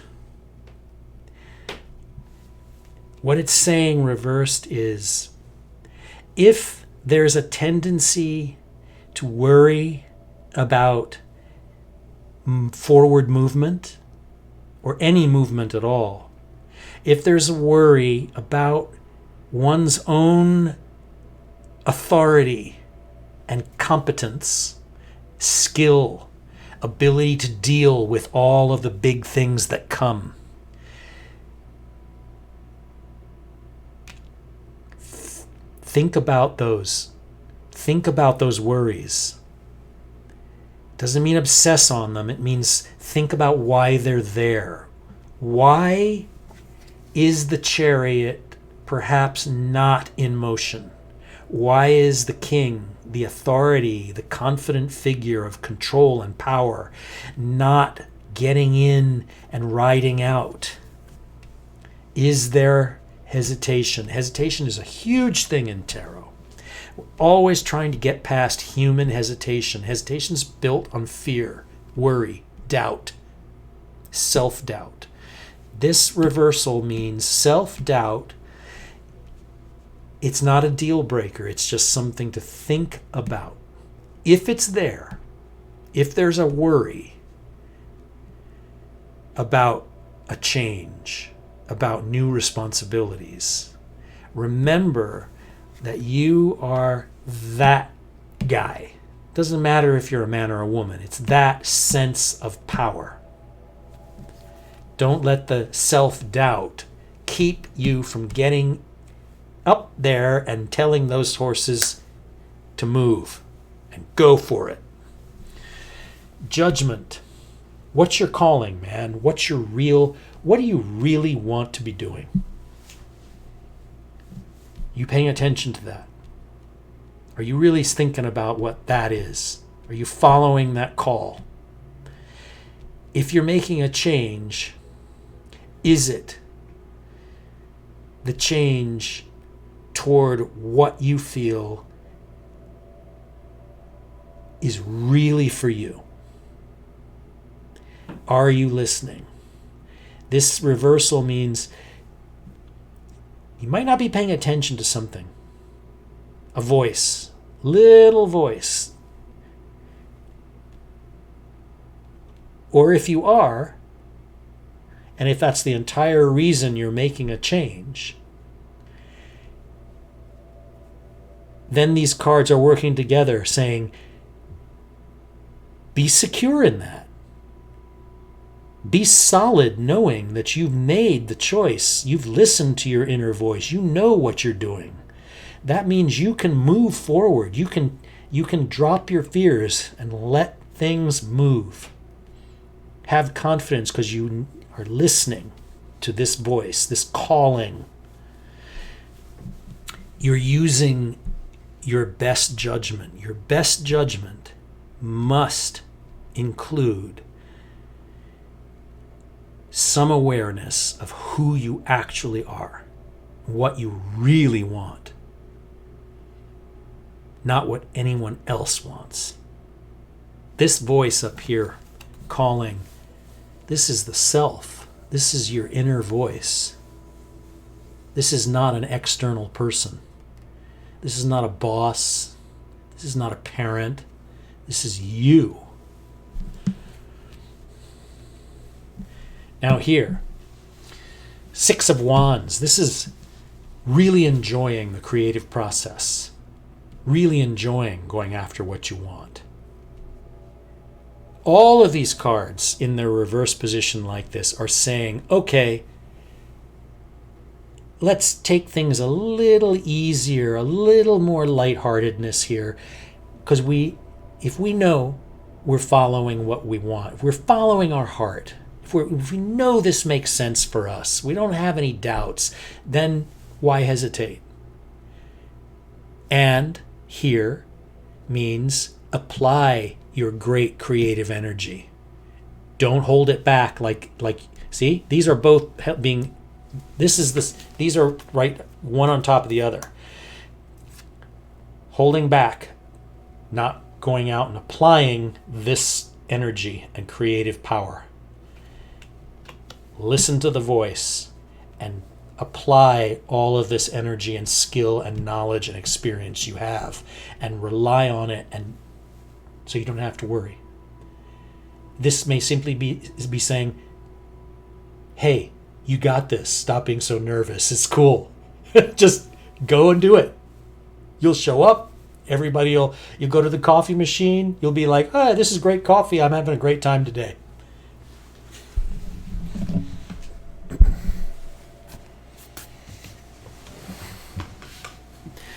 You're welcome very much.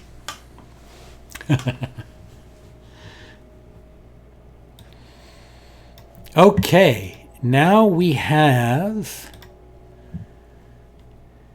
Rising Phoenix 07. You go ahead and ask something, and I will run over there to the cards.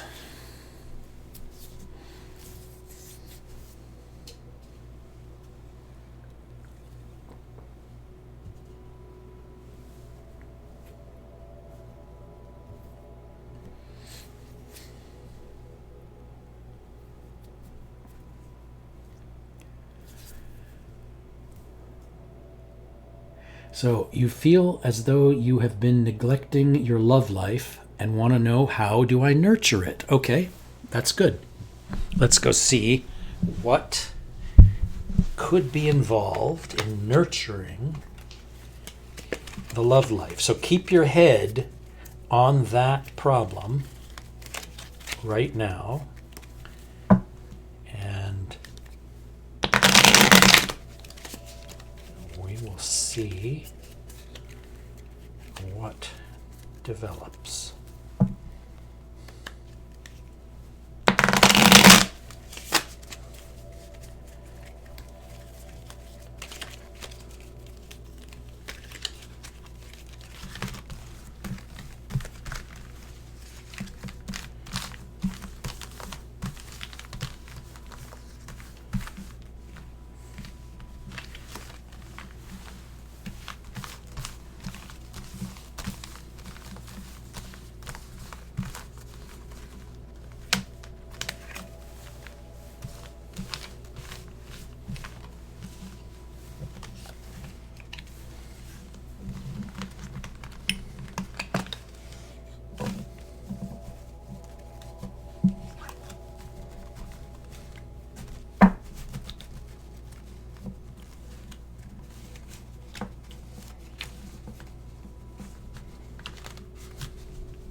how do you nurture a love life that you may have been neglecting? Well, the first thing you do is you allow yourself the feelings that come in and take you by surprise. You let the heart destabilize. The 5 is the number of instability and new things coming in. That's why you have the stable 4 with this one thing that pops into the middle, and then you see all this blooming around. It destabilizes and things start popping out through the seams. It can be a little unsettling, a little like, oh my gosh, what's this? Why am I having this feeling?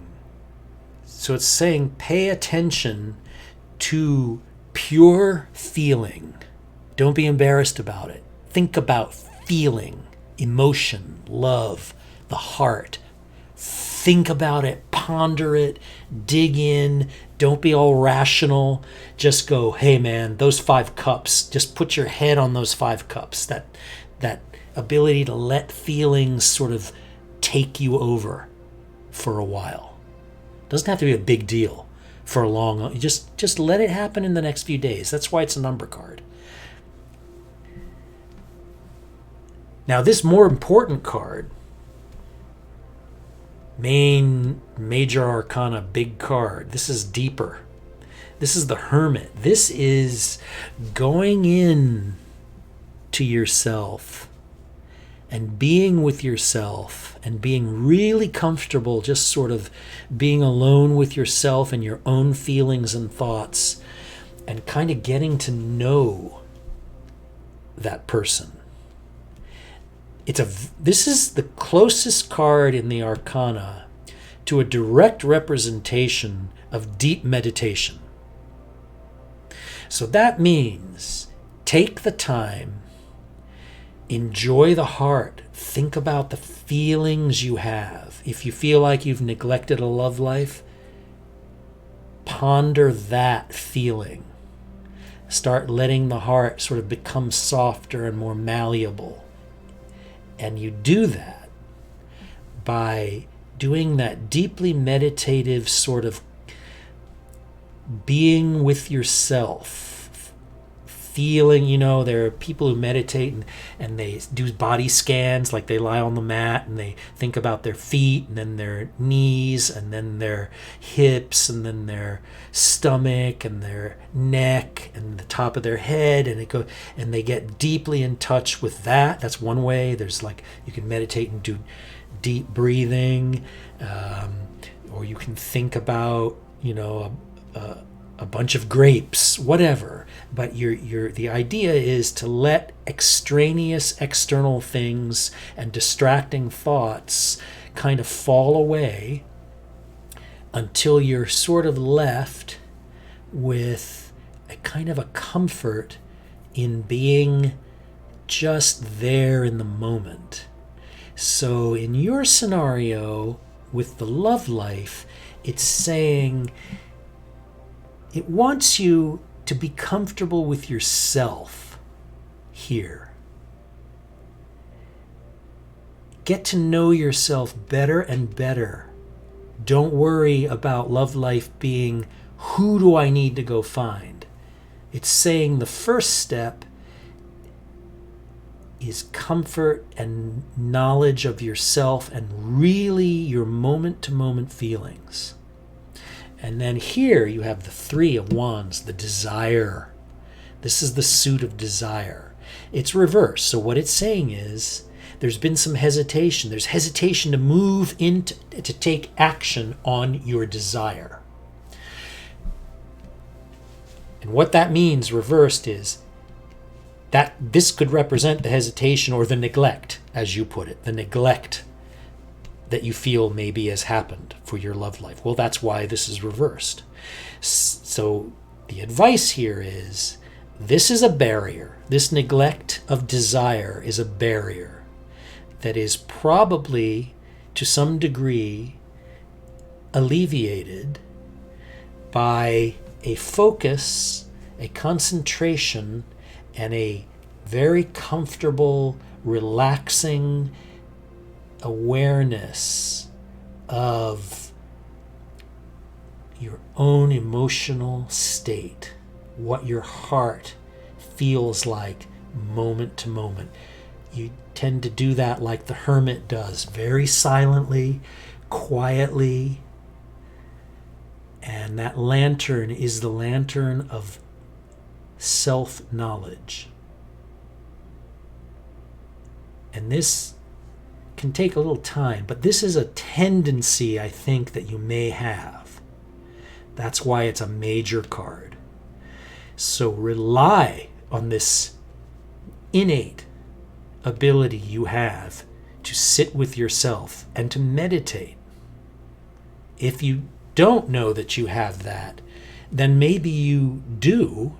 Maybe you just need to give it a shot and see what happens. It can be actually incredible when you meditate. Meditate on your heart. Keep that cup. This is the heart. This is the blood flowing. This is love. This is the love feeling. And you'll get past this hesitation to step out the door and seek and put your love life into action, so to speak.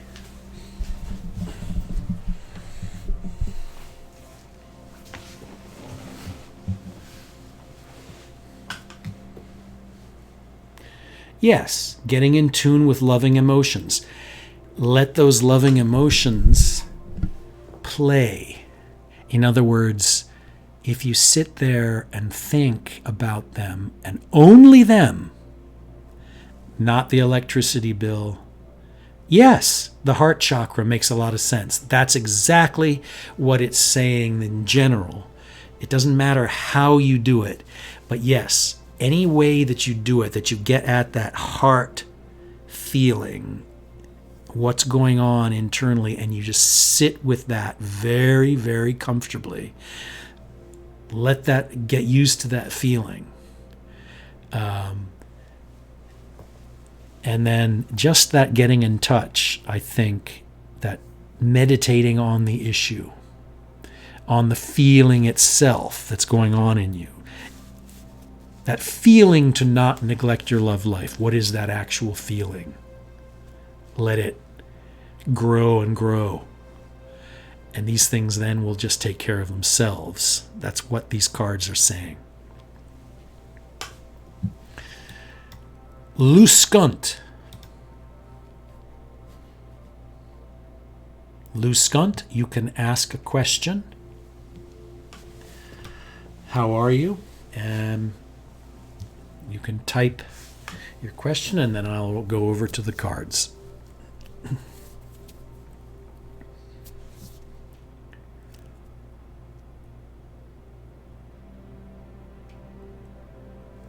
I'm very good. I need to take a swig of my sparkling pomegranate water. Yes, you can have a reading for overcoming negativity.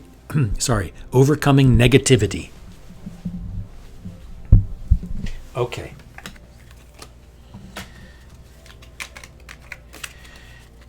That's a good one because I have to do the same thing. Sometimes I get very sort of annoyed when I make mistakes in things, and I can start letting that sort of bounce around in my head, and it becomes very negative.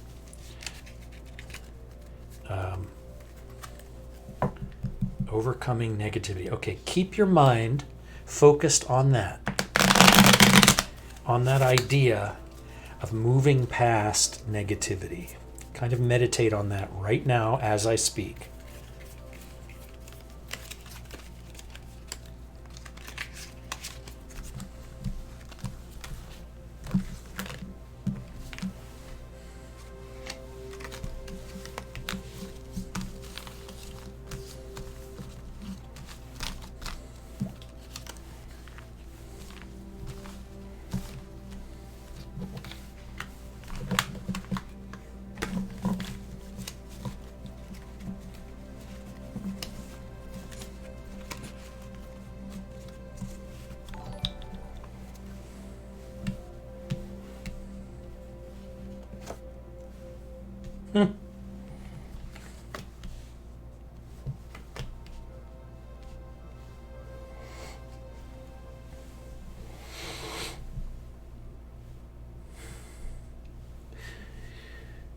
Moving past negativity, we have a card here that's saying act. What it is that you want, what you most want, what your desire is telling you to go for, to do, to create. Do it. You're about to do that. Keep that in mind. Action. Take the step. It's likely that you are going to.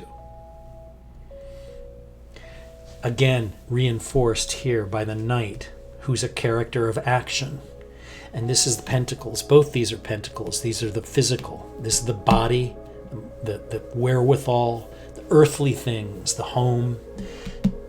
Anything you can touch and use is here. This is a guy that moves out and takes over, goes out and seeks, keeps his focus on the money, on the thing that needs doing. What he needs, he gets. Take the action, build, create, make.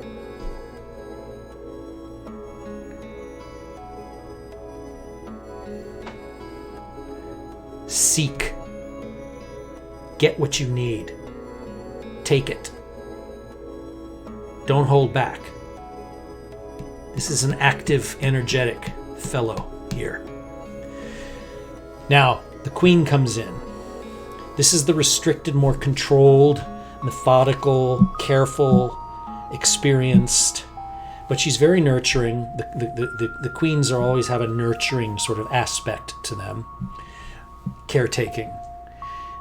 There's a bit too much control going on, perhaps. So there's a tendency, perhaps. This is a card as a warning. Don't be impulsive. Don't lose the control. Also, the other part of it is, don't obsess on being overbearing and too controlling. Okay? So you want to take action. You want to make what it is you need to make. Express your desire. That's what the 3 means. Put it into real world action. Just like this guy carries it forward, even more so than this. He carries this forward into physical, actual, productive work. Physical reward here. Seek it. Be careful of letting this restriction.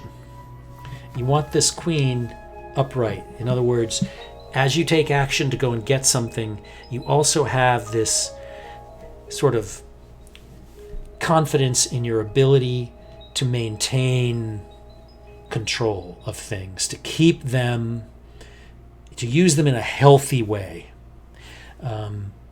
to use them for the benefit of everyone around you. If this is like this, it could mean that there are some worries that you need to sort of work through about doing things the right way for benefit of all. Perhaps it's saying be aware of the needs of others just as much as for yourself.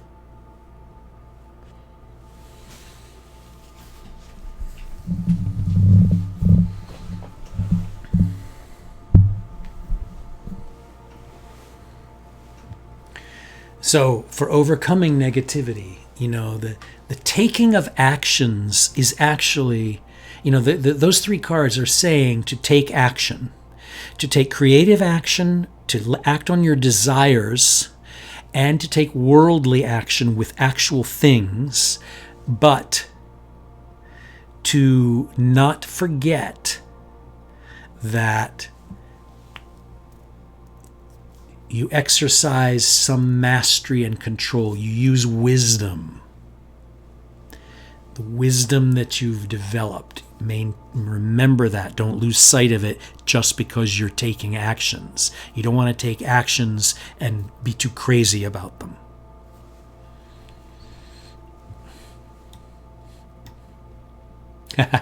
You're welcome, Loose Gun.